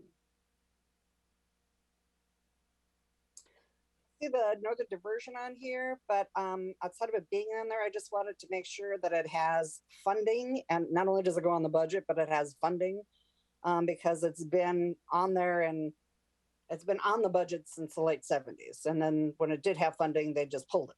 So it needs to go on the budget, get funding, and actually go for design before anybody's ever. And the way that they have the old Northern Diversion, I'm not even sure is necessarily the best route. So they probably need to actually look at it again. So it needs a complete revamp, but they need to actually do something with it. That's great. I think giving that specific feedback about actually designing it and funding it rather than just having it out there will be helpful feedback. So Mike, I don't know if you captured all of that. I was trying to pick notes, but maybe we can share notes, or I'm not sure. I just want to make sure it gets back over to the city of Issaquah to populate this spreadsheet that they're posting. Absolutely. Yeah, we can connect after the meeting. Just to recap, some of the things that I heard were from Kent wanting to make sure that our top road projects were included from our legislative priorities. Kent felt that 244th should be included as well for the slide repair, as well as something to do with transit and how it relates to our light rail stops. Let's see, there was some agreement from Councilmember Treen on growth targets under the common areas section, and that is an interest in fish passage from let's see, Councilmember Lamb, there's a question about whether housing was discussed, so that's something that we can look at after the meeting. And then Councilmember Howe was interested in Core Connect, and then Councilmember Moran was just discussing there the diversion project. So those are the notes that I generally took. And then Mayor, you had mentioned sewer capacity in transit, a couple things to note there. So I think we have enough to go off of and to include on the list of priorities at this point. Great. Yep. Thanks. I took essentially the same notes, so we're on the same page. So great. All right. Okay, one more call. You guys want a break or you want to keep going? 20:09. Okay. Our next item is a council member violation of City Council Rule 2.7.1. And I am going to turn this over to the Deputy Mayor who elevated this. Yeah, thank you, Mayor Malchow. I did provide Lita just something ahead of time. Lita, I don't know if you want me to share my screen or you. Whichever you prefer. Okay, yeah, I can go ahead and share that.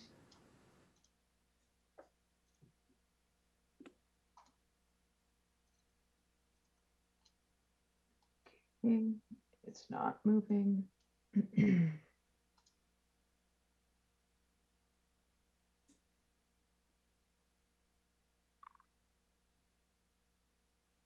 you go. We can see it now. All right, thank you. I completely froze.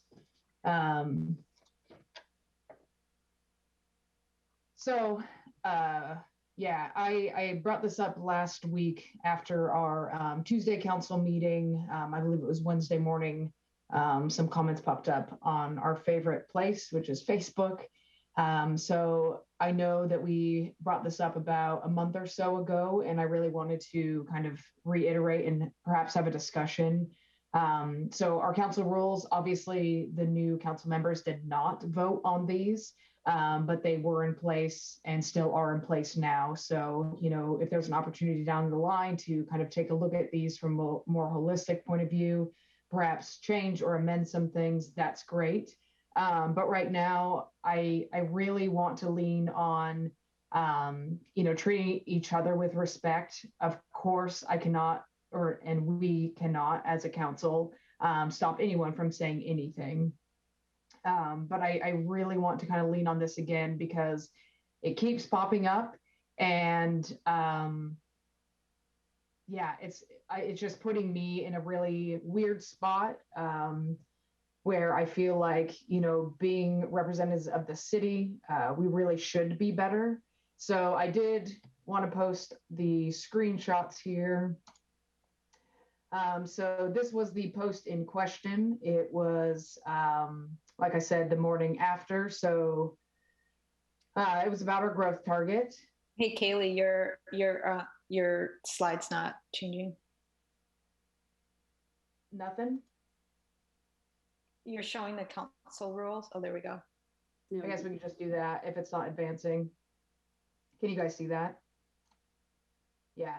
So, so this was the post in question by a citizen and the subsequent comments. So Councilmember Treen alluding to lying from fellow council members. This to me is a huge, yeah, it's a huge slap in the face. It really kind of gutted me personally. I know I gave Councilmember Treen a call. I know, you know, I wrote an email to all of council to try and address this. It was then further joked about over the weekend. And then a follow-up here, sort of alluding to Seattle's dysfunctional politics that the 3 new members of council bring to Sammamish and to this body. Again, I really want to reiterate that I completely understand. Of course, you can say, you know, whatever you would like, but I would really like us to at least discuss or explore options of treating each other with a little more respect and just more dignity. I really don't think that this was, I don't know, I guess appropriate. I would like to open it up if anyone else has any comments. When I did talk to Councilmember Treen on, I think it was Wednesday or Thursday, I know we had a little bit back and forth, and I know that it was mentioned that this was part of like a political move, which is great. I did remind Councilmember Treen that, I just ran a non-negative political campaign and still prevailed. So this is just something I want to talk about and bring forward in hopes that this doesn't have to keep happening. I think I don't like to have to do this, but at some point, I don't really know where that tipping point is. So I would like to turn it back over to you, Mayor Malchow, if anyone else has any comments or discussion or thoughts on what next steps to do. Thank you, Deputy Mayor. Councilmember Lamb. I just wanted to say that if this council is seen as dysfunctional, I think that this type of behavior is what promotes that view that we are dysfunctional. When I saw those posts, I obviously didn't appreciate them, and I emailed you, Councilmember Train, that I do not like being called a liar. And I know you sent an apology. You said, I'm sorry for how I need to work on my delivery. I believe it's what you said. And this isn't about how you delivered this message. It's the content. I mean, you flat out called us liars, and that's just uncalled for. We all, are elected council members, and we are expected to behave in a professional manner and represent our city. And I don't think that that's a good representation of our city, and it's just absolutely just poor behavior. Councilmember Moran.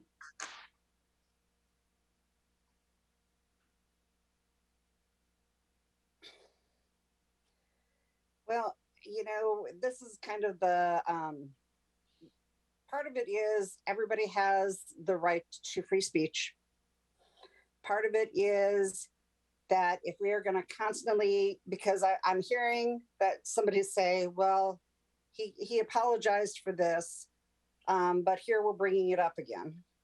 And if we're going to constantly, this reminds me of a little kid who well, he's looking at me, so this is getting ridiculous to me. We're constantly running back to this rule that he's looking at me. You guys, what the rule said is, the rule, if you're going to go directly to the rule, then we could, let's just schedule. Let's just schedule it on the agenda every week. Because I can tell you, there was little comments that were made at the retreat that everybody that could bring up. There's stuff that I heard that Ken Train could bring up. I mean, we could have this every week. Every week we could do this. So I don't think this is really what the point is. I think everybody needs to have a little bit of tougher skin. If somebody offends you, call them up and talk to them. Doing this at a meeting is absurd. Kent apologized from what I'm understanding. And so I'm really at a loss of what we are doing. What would you like him to do? This is crazy. How about I apologize for calling you. Councilmember, sorry, I don't mean to interrupt you. Councilmember Moran does have the floor. You know what? Maybe he thinks if it wasn't the truth, it's a lie, and maybe that's what he thinks. He's entitled to think that. I'm not going to tell him what to think. You can't tell him that either. So, you know what? I think that we are entitled to have opinions. We're going to have to learn how to get along. And, to constantly run back to mommy and say, he's not following the rule. He's looking at me.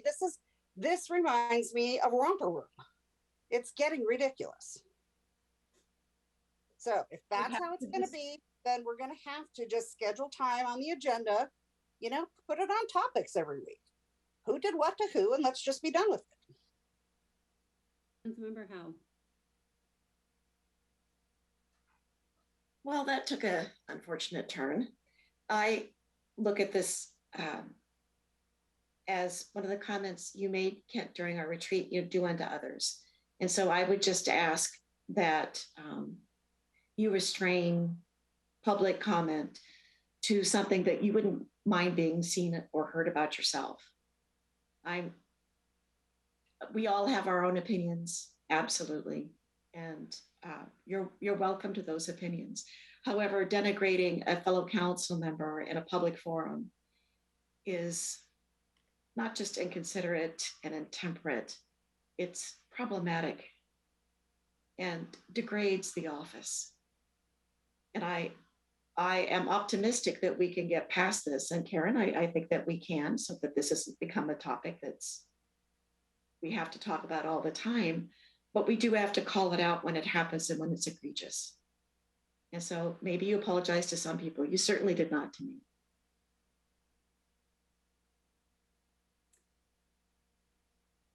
So I want to give anyone else a chance that hasn't already spoken. So Councilmember Treen, that would be you and myself. Anything to say, Councilmember Treen? Before I move on? No? Okay. Council, I would hope that we could do better by ourselves and our community in the way that we conduct ourselves. I don't think anyone here is trying to infringe on anyone's First Amendment rights. We do have a council rule and it's in for a reason. If council thinks that it is not an appropriate rule, it is within council's ability to remove the rule. And then we don't have to talk about it, but I don't think it should even have to be a written rule, frankly. I think we just need to treat one another with a little bit more respect. We're trying to invite a seventh member to join us, and I think we want to have our best face forward in order to do that. And Councilmember Moran, just for your edification, I think several of us called Councilmember Treen. I spoke to him Wednesday night for a half an hour, only to find out very different information the following morning. But I think we're trying to do the best we can. And again, if we don't want to talk about this and we want to remove the rule, that is within council's purview to do so. So Councilmember Treen.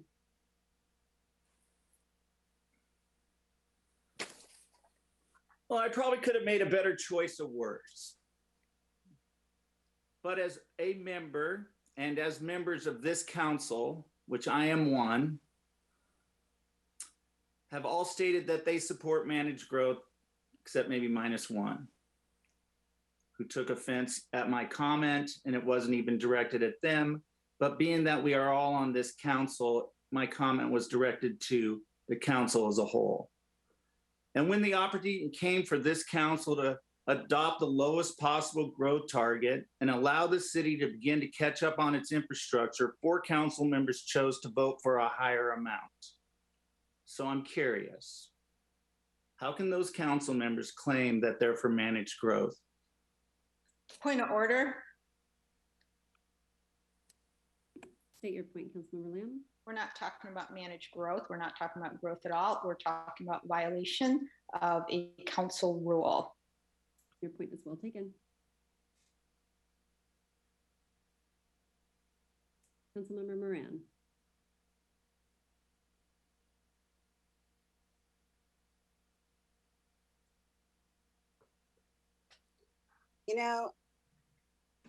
I think that we've gone through this. Well, we've gone through this twice now for me. Every time that we get new people on the council, it's a learning curve. It's learning how to get along with the new people on council. It's learning how to meld together. And,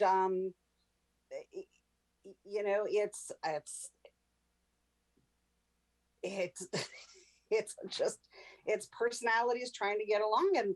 And this is, if you've got to tip your toe every time you make a step, it's going to be really tough.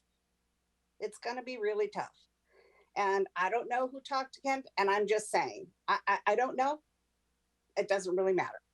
What I'm saying is everybody has to give and take. I'm not seeing a whole lot of that. I'm seeing a lot of finger pointing, and I'm not seeing a whole lot of the other side. Deputy Mayor Clark.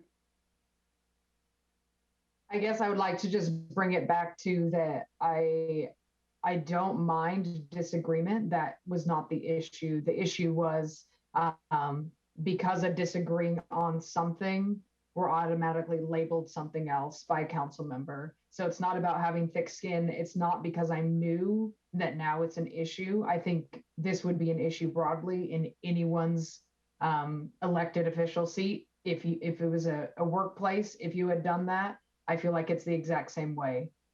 So again, it's not about being new. It's not about having thick skin. It really is. Disagreement is okay. This, I feel like, is not, especially being in line with our council rules. Councilmember Howe. All you have to say is, I disagree. That's it. I disagree. You could say why you disagree. That's great. You should. I encourage that. How else can we have a debate? But that's all you have to say.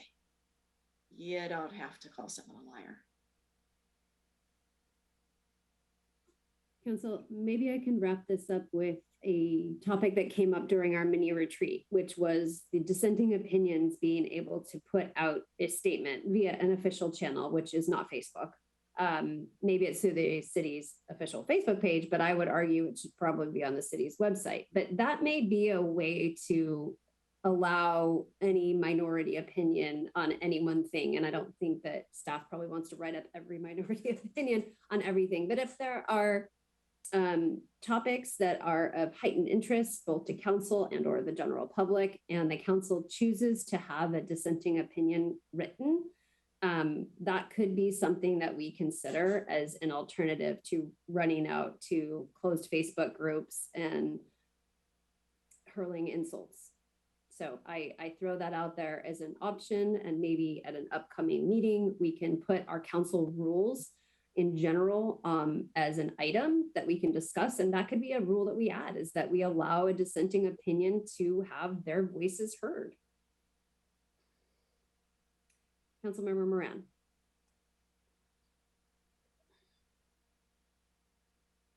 Yeah, I would say that if there's going to be something put out, that it be both sides, it be for and against. Because sometimes when you get the foresight out there, that's why the other side even responds. So yeah, I think it's a good idea, and I think we should probably have that discussion. So then I'll turn that into a motion that we add this as a future discussion item for council rules as a wholesale. Normally we touch those every time we have a retreat. We did not do that. So maybe we need to revisit them, because I would argue that it is an appropriate place to park into our rules that dissenting opinions and or the majority opinion, frankly, that two-sided piece is put out on an official channel through the city. And maybe that helps to curb some of this. So I will make that motion and second. Okay, it's been moved and seconded. Is there any further discussion? I'd like to make a friendly amendment that that it happen when we have a new member aboard, if it's like within the next month or so, because I think that person's input would be extremely valuable. I'll second your amendment. Okay, so we're going to vote on the amendment if there's no other discussion. So basically it's to hold this until we have another member appointed. All those in favor, say aye. Aye. Aye. Opposed? Okay, by a vote of 6-0, we will wait until the new member is appointed. And then back to the main motion as amended, which is to add this item of a majority and minority position in our council rules, and just kind of a touch on our council rules in general at some point in the future when the new council member is seated. All those in favor, say aye. Aye. Aye. Opposed? Okay, by a vote of 6-0, we will do that. Thank you, council. I think this is a good resolution to this topic. Okay, next we have public comment. Pursuant to the governor's emergency proclamation 20-28, the city is unable to provide an in-person location for the public to listen to the virtual city council meeting this evening. Meetings are still accessible to the public, and public comment is able to be submitted. Written public comment will be up until 5 p.m. on the day of the meeting. Submit your written comments by email to the city clerk at lhachey@sammamish.us and the city council at citycouncil@sammamish.us. Please join the Zoom meeting if you would like to give verbal comment. Information on how to join is listed under the meeting accessibility at the top of the agenda. Up to 3 minutes of verbal public comment may be provided per person live during the meeting. During public comment, the city clerk will ask attendees to press the raise hand button if they wish to give comment. If you are joining by phone, you will need to dial *9 in order to raise your hand. When it is your turn to speak, the clerk will unmute you and you will be given the ability to turn on the web camera if you desire. You will be notified when you have 15 seconds remaining to wrap up your comments, after which you will be muted at the end of the 3-minute comment period. Madam City Clerk, do we have anyone that is signed up for public comment? Please raise your hand if you wish to give public comment tonight.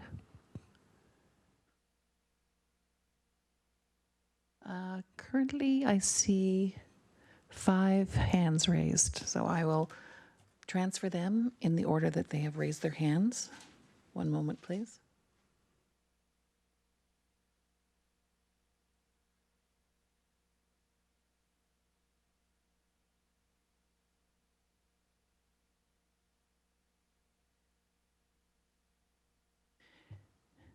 Carrie Bosworth. Hi, good evening, council, staff, and public. Carrie Bosworth, Sammamish resident here. I tuned into the retreat on Saturday after your break and listened to the discussion about the PAA, the potential annexation area, which I had to ask what that was because I don't think it was stated. Karen Moran said that there is a lot of construction going on right now down near Sahali and 202. I go through this area several times a week.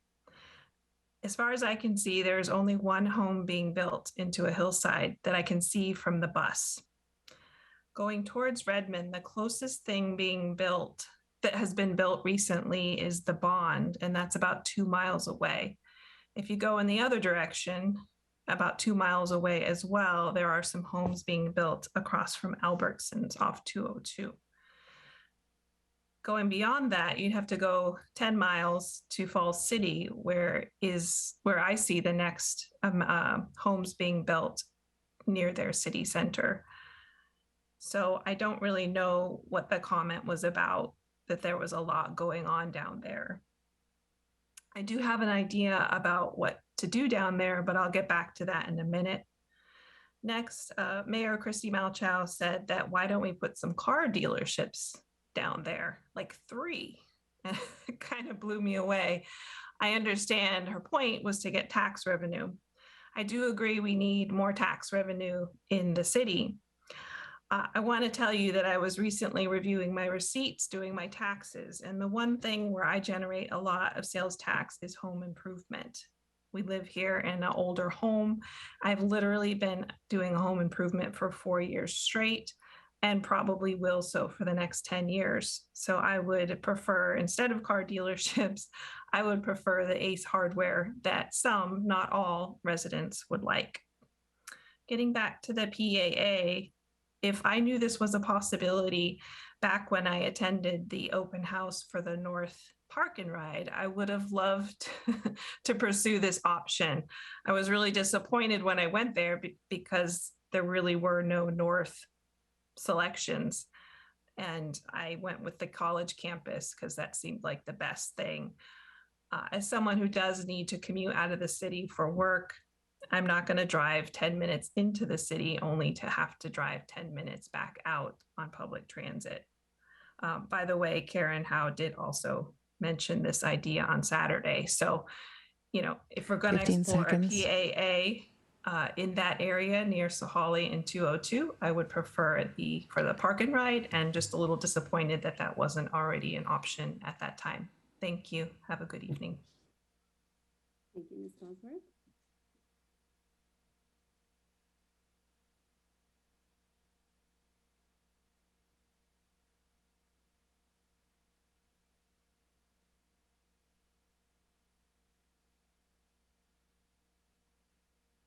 I will now promote the next caller.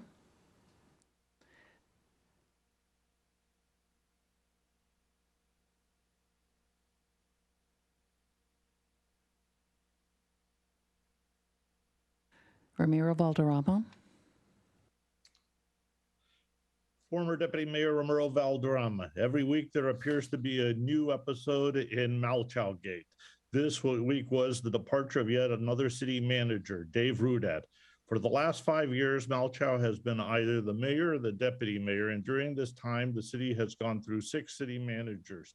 A common theme in these departures is the payment of exorbitant sums of Sammamish taxpayer money well above and beyond what is required in their employment contracts.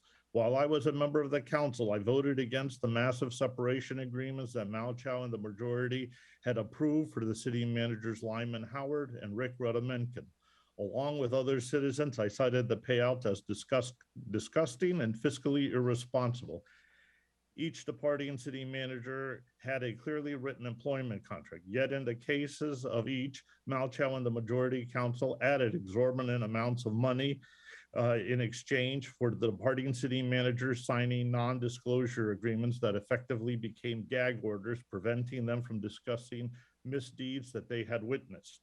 Just 3 of these 6 departing managers, Howard, Rudimenkin, and Rudat, have cost the city an estimated, in my recollection, of an excess of $1 million. Of this, Rudat's payment alone may approach $400,000. Why might one ask, would the council vote to pay out exorbitant amounts of taxpayer money when a contract clearly specifies a generous lower amount? What is the council trying to hide from the taxpayers? In the latest case, Dave Rudat, the city manager who was investigated, mentioned in his public comments of November 2nd that he had included assertions that Malchow and other council members were guilty of ethics violations and mishandling confidential information, the same wrongdoings that he had been accused of. Clearly, there will now not be a public hearing as requested by Rudat, nor the misdoings of Malchow and other council members revealed. And although 3 months ago, I and several other citizens, including the Seattle Times, requested PRRs on the unredacted investigation report paid for by taxpayers' money, the report still has not been provided. By these actions, Mayor Malchow and councils appears determined to hide information from the citizens. This all occurred during this year that we've experienced the first annual operational deficits in history of amounting to 2 to 5 million per year, the depletion of city contingency funds, the council's taking 12% raise in property taxes over the last 2 years, this during the midst of a health and economic 15 crisis. seconds. We need an investigation into the actions of Mayor Malchow and any other council members who've been alleged to have ethics violation and mishandlings to ensure that there's nothing to hide from the citizens. We need this council committed to holding itself accountable and providing transparent democratic governance to our city. We should not be asked to settle for less. Thank you. Thank you. I will now transfer the next caller. It's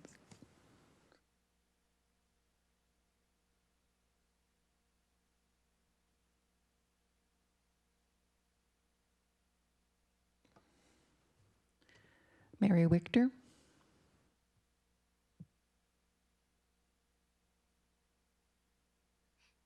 Hi, my name is Mary Wichter. I've lived in Sammamish, and for 21 years, I've gone off Lewis Thompson Road. I've walked it. I've tried to jog it. I've cleaned the garbage out of the ditches. I have seen the water. The water is a lot more than it used to be. And when I reported that and it wasn't dealt with by the city in 2015, there was a landslide that occurred. So we're to the point that we really need to do the drainage project. And for the conceptual non-motorized, option 1 was just do the drainage, throw dirt in the thing, and don't do the sidewalk. I honestly think that would be a huge mistake, because at some point you're going to have to do the sidewalk and it will cost you more than twice as much to do it then. You need to mobilize, plan, design the project, the motorized on top of the drainage at this time. And you have until 2024 when the grants expire, and the grants are for the roadway and for the drainage. I also think there's areas where you could get grants for sidewalks that wasn't tried because we had new staff coming in, and I think that could still be done. Second, so let me just talk about the options. So I really think option one, just drainage, is not the option. I also want to let you know, if you've never driven it, I'm giving you each an assignment to please drive Lewis Thompson Road up and down, or walk it or ride your bike. And please also do that for Englewood Hill Road. There was a stormwater retrofit with a sidewalk put on it. It was started in 2012 as an idea, finished in 2016, and you can see it. It does have a planter strip on part of it, but some of it doesn't. And what I will tell you is, for alternative 2 that was presented very finely by staff tonight, alternative 2 with the planter strip, you just can't fit it in the scope of the Lewis Thompson Road. So while it's a cool looking option, it's like Christy Malchow's Lamborghini example. Option 3 is close to what's needed, and option 4 is so deficient you can't do it. So what my suggestion is that there is a bike lane that goes from 205th all the way up. People use it all the time. They ride in 2s and 3s. They can actually talk while they're going up the hill. I don't know how they do that because I would run out of breath. And the path does narrow at some points, as Jed said, down to 4 feet instead of 5. I think you could restripe the road, not build the road bigger, and kind of fix that a little bit. And then you need to put a sidewalk all the way down on the north side of the road. And then Christy has the idea that the cars go over the fog line, because I know a former council member almost hit her. And my husband has had trouble. I've had trouble as well. What you need to do is slow the speed limit down to 25 miles per hour. It will take less than a minute more to go up and down the hill. People don't drive over as much. I had that kind of visualized when when the roads were closed for the culvert crossing this last summer. So you 15 seconds. You need the bike lane up. The biggest place that you need the bike lane up is right here. Sorry. There's not enough room there, and that's what the $17,000 is for. You will need retaining walls, but alternative 3 and alternative 4 are very close. Also with cost estimates, it's an $8 million project, maybe 10 million, depending on what you're doing. That's what I told everybody when I knocked on doors and tried to speak with over 30 people.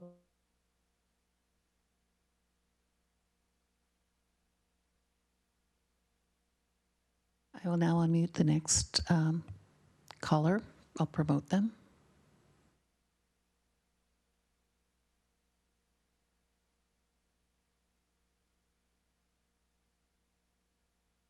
Paul Stickney.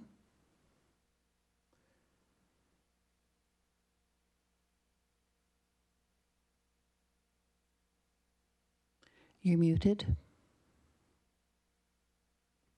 There we go. Hello, City Council. Paul Stickney here. Yes, you can see my ears because I got a haircut. I'm not a hippie today. Anyway, the thing I'm calling about today is on the Louis Thompson Tightline and sidewalk and the motorized improvements. Consider taking a look at the area that goes clear to the top of 212th where the hill flattens out. Come up the hill a couple of more blocks. I've heard Mary talk about over the years that there is stormwater that comes in that area. I don't know I'm right. I just think now's the time to ask, should the project be a little bit longer so it reaches up to the top of the hill, also for a sidewalk gap finishing. Something to ad lib on, having a counter narrative for a dissenting opinion makes sense. The last ones I recall seeing were in the Planning Commission days in 2013 to 14, when there were two very different opinions on what to do with a pilot program for the net density ordinance. Haven't seen it since. I think it's a real good idea. In regards to the city priorities for King County, I think that's also a good idea. I think it would be smart to add something for Sammamish to get involved with the city or with the county's K4C program and sustainability and environmental stewardship.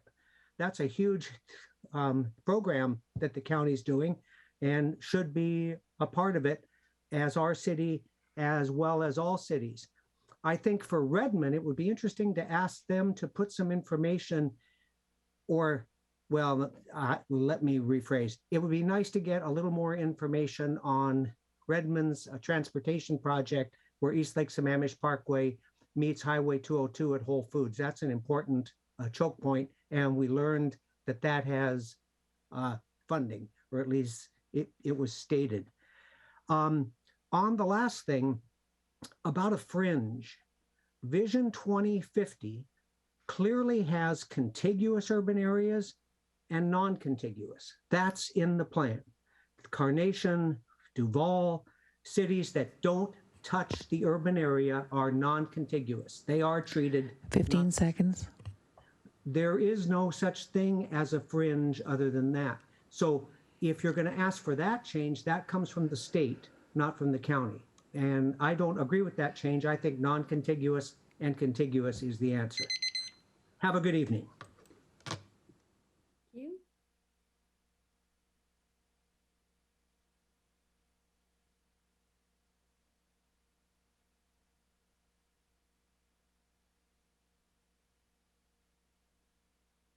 I will now transfer the final caller.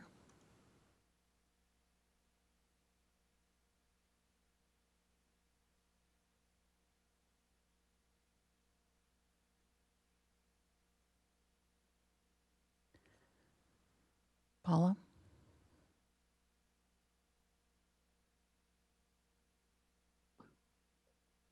Greetings, Mayor and City Council members. Paula Harper Christensen here. Sammamish, 35 years. It's late, so I will be quick. I have 3 topics. Although I was not able to watch all of the retreat, I would like you to know that many in our community are grateful for any discussion that you had regarding land acknowledgement, that we are hoping you will open your city council meetings with. Thank you for placing it on the agenda or giving it attention, which supports the education and awareness with our leaders. You all are leaders in our community, and it's a way we can integrate the land acknowledgement into our daily, weekly practices. So tonight, may we acknowledge that we are on the indigenous land of the Coast Salish peoples who have reserved treaty rights to this land, specifically the Snoqualmie Indian tribe. I thank these caretakers of this land who have lived and continue to live here since time immemorial. Second topic this evening is I emailed everyone this afternoon an invitation to invite you to join in a short noon rally vigil on Thursday, March 10th. We will be rallying in support of the brave Ukrainian people.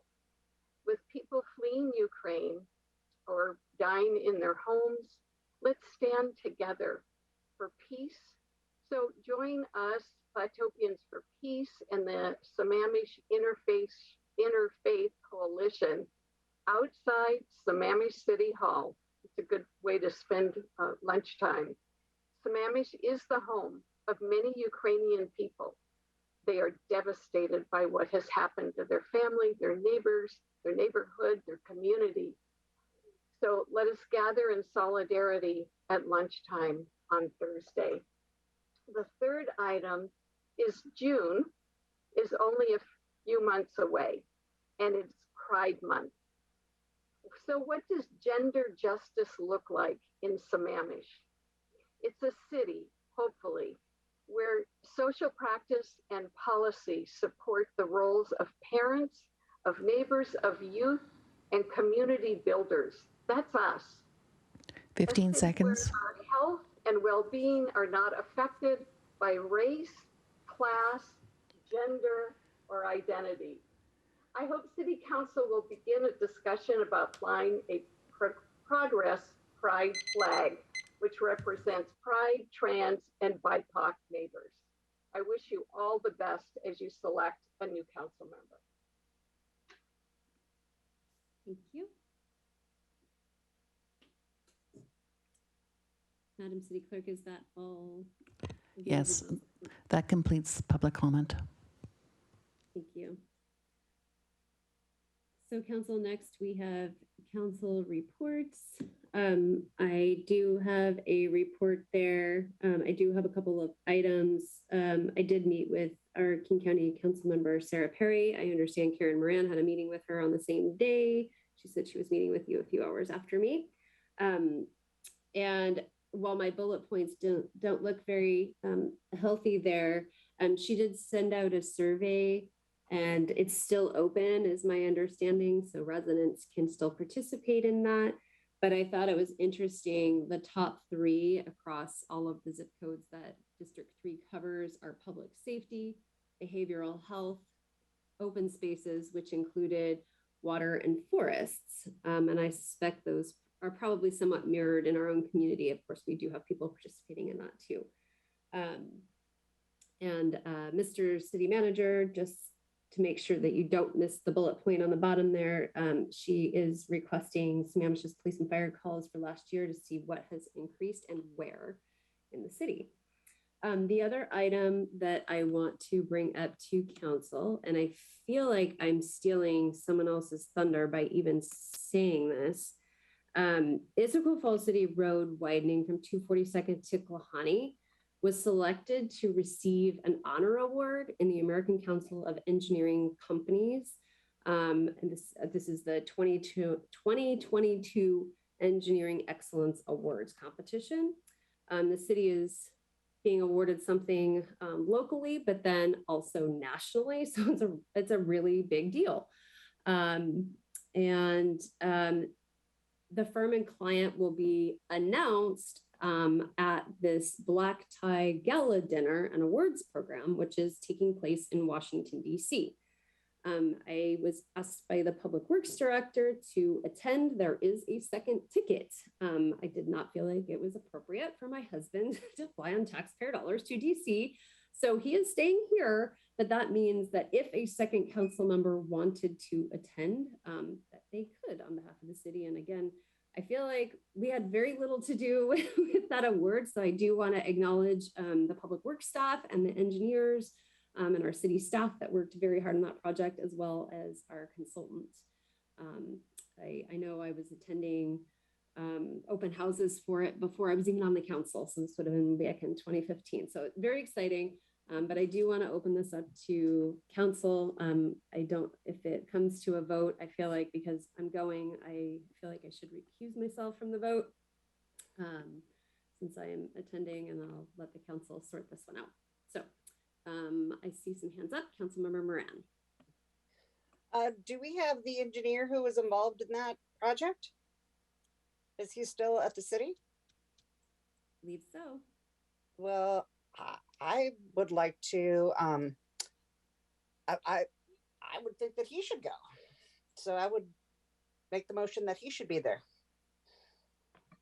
So I think we'd have to ask staff about that. I think it was already addressed at the staff level, was my understanding. But Jeff Ellikish, are you still on the line by chance? Is he there? No, I don't see him. Oh, yes, I do. So Lita, maybe you can promote. Yes, I'll promote him right now. He can kind of speak to this. The engineers and city staff are participating locally in the awards here, just for your edification, but. Yeah, I mean, I would. Jeff addressed that on the phone with me, but I don't want to speak for him, so I'm just going to let him. Okay. Mayor and council members, this is a prestigious award. There are just a little bit more background. Nationwide, there were 195 applicants submitted for the national. There were 2 groups. One was the main award and then the honor award. There were 16 in the main, and we were one of 20 in the honorary. So it's a really, really big deal. That's awesome. That was a great road. In terms of staff participation, Mayor Malchow mentioned we are attending locally. Jed Ireland and our new city engineer will be attending. Normally I would try to be there, but I have family matters that prevent me from attending the local. And so Mayor Malchow and her spouse will be attending as well. for the national event, we thought it prudent and practical that the electeds attend. And Christy indicated that she would definitely be interested in doing so. And we think, there is another ticket, so to speak, to get into the event, or if your spouse went, you'd be on your own accord. But aside from that, we think it's important and prudent that the electeds have the first shot at going, back. So with that, our former city engineer works at another city now. The accolades and appropriate things are always being extended to former employees who helped with the project. But again, I think it's an opportunity for the electeds in Sammamish to represent Sammamish in this prestigious award. And it's a big deal. I was told it's the Academy Awards of civil engineering. It's kind of that kind of thing. And so, I don't know, without saying furthermore, we do accept all the accolades and thank yous on the project, but I really would hope that another council member would choose to go at this time. Okay, thank you. Well then, Christy, then I would like to see somebody who was on there when the road opened.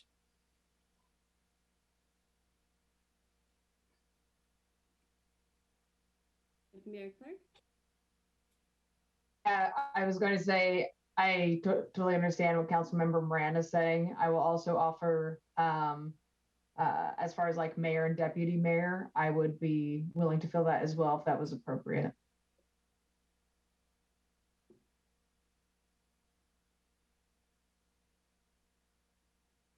Council, I don't see any more hands up. Councilmember Treen.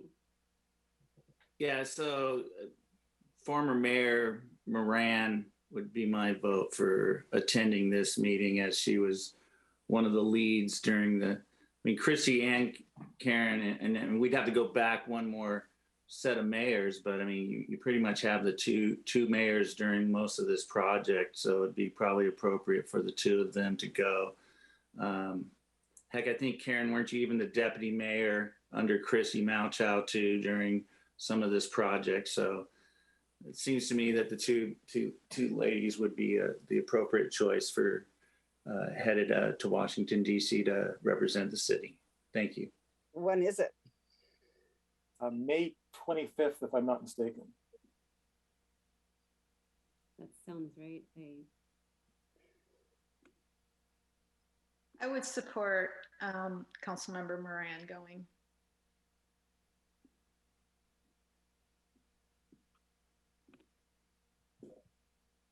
Councilmember Treen?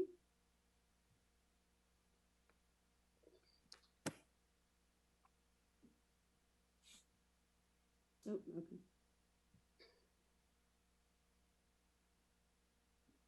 So council, I don't know if, sorry, Councilmember. Well, I would support Karen Moran going also. That makes sense to me. Because I think people that are connected to the project, to be honest, Jeff, I wish it were staff going. I honestly wish it was staff. I do too. I talked with Jed to see if he was interested, and I'd have to circle back to be sure. I mean, he's got family in baseball and those kinds of things. I know, but it's a big deal. I know it's a big deal. If he changes his mind, he can take my spot. Plan A, plan B, maybe, but. So there's time if you want to circle back with him, Jeff, and then maybe you can just let council know, and then we can. Maybe I would throw out, just so that we could get the ball rolling, that you pick a council member, and if we can do it the other way, at least we've got the wheels in motion. So I like the concept of plan A and plan B. If there's consensus of the council, Karen Moran would go based on what I've heard. And if I can talk Jed or an appropriate staff member to go, then we'll circle back with you since you've offered that. Is that a consensus of the group? Yep. Sounds good. Wow. Thanks, Jeff. Thank you. Thank you. So council, I want to open this up to anyone else for the council report. Deputy Mayor Clark, I know you've sent out the Eastside Fire and Rescue board packet. Was there anything in there that we need to discuss or no? No, just the consent is voting. Yeah, thank you. Councilmember Treen. Yeah, I just wanted to mention that. Yeah, I just wanted to mention that I met with County Council member Sarah Perry as well. We had a really nice discussion, get to know each other kind of stuff, and her right-hand man, Osman. So if you haven't met him as well, wonderful young man and big help to her. Have this coming Friday, we have ETP, but it's all presentation, and I think we actually will vote on the chair this time because they didn't do it the last time. That was on the agenda, but I thought we'd already done that. So we'll see. There was one item to vote on, but it was the chair. So I don't know why it was stated that way, maybe a misprint, but we should be fine there. And then interviews have been moved on our comprehensive plan update. Consultant interviews have been changed. And so Councilmember Howe, Moran, and myself, we do have, I think we have one on the 11th. Well, they've changed. So we have 25th now. They've moved them to the 5th. So we have some time there, but we will be interviewing on the 25th, the consultants. Thank you very much. Thank you. Councilmember Lamb. Tomorrow, I'm attending the Public Issues Committee meeting. All the topics are discussion. The big one, I think, is that King County Board of Health has repealed the bicycle helmet regulation, which affects Sammamish because we do not have a bike helmet law. Of the cities, half of them are affected and half aren't, but we are. So this is a discussion topic only for tomorrow, but for us, maybe it's something we want to consider whether or not we want to have a bicycle helmet law. And again, like I said, this is discussion, I'll bring it back. So if I can, just a little bit of context, because this was in the Public Issues Committee last year, and the reason that the Board of Health repealed the bike helmet law was an equity-based issue. They were handing out a lot more tickets in areas where people couldn't afford bike helmets, and that is why it was repealed. They weren't trying to send out a message that it was, you should just go ride your bike down the hill without a helmet on. It was an equity issue, and that's why it was repealed. So it's interesting it's back. I think there's a lot of misunderstanding in the community. I even saw some comments in a local Facebook group relative to the bike helmet, but I think it's the context behind that kind of helps to frame it up a little better. So Councilmember Howe. Just one quick thing. There's a YMCA board meeting that's tomorrow. We'll be discussing just projects that the group might want to undertake. If you've got ideas, let me know. That's it. Very good. Anyone else? Okay, Mr. City Manager, did you have the city manager's report at all? Thank you, Mayor. No, I don't have a report this evening. Okay, Council, we've reached the end of the agenda. So. Motion to adjourn. Seconded. Been moved and seconded. We haven't gotten there yet. All those in favor say aye. Aye. Aye. Aye. Opposed? All right, by a vote of 6-0, we are adjourned. Thank you, Council. Thank you, staff. Good job, Christy. Good night. Good night, all. Thank you.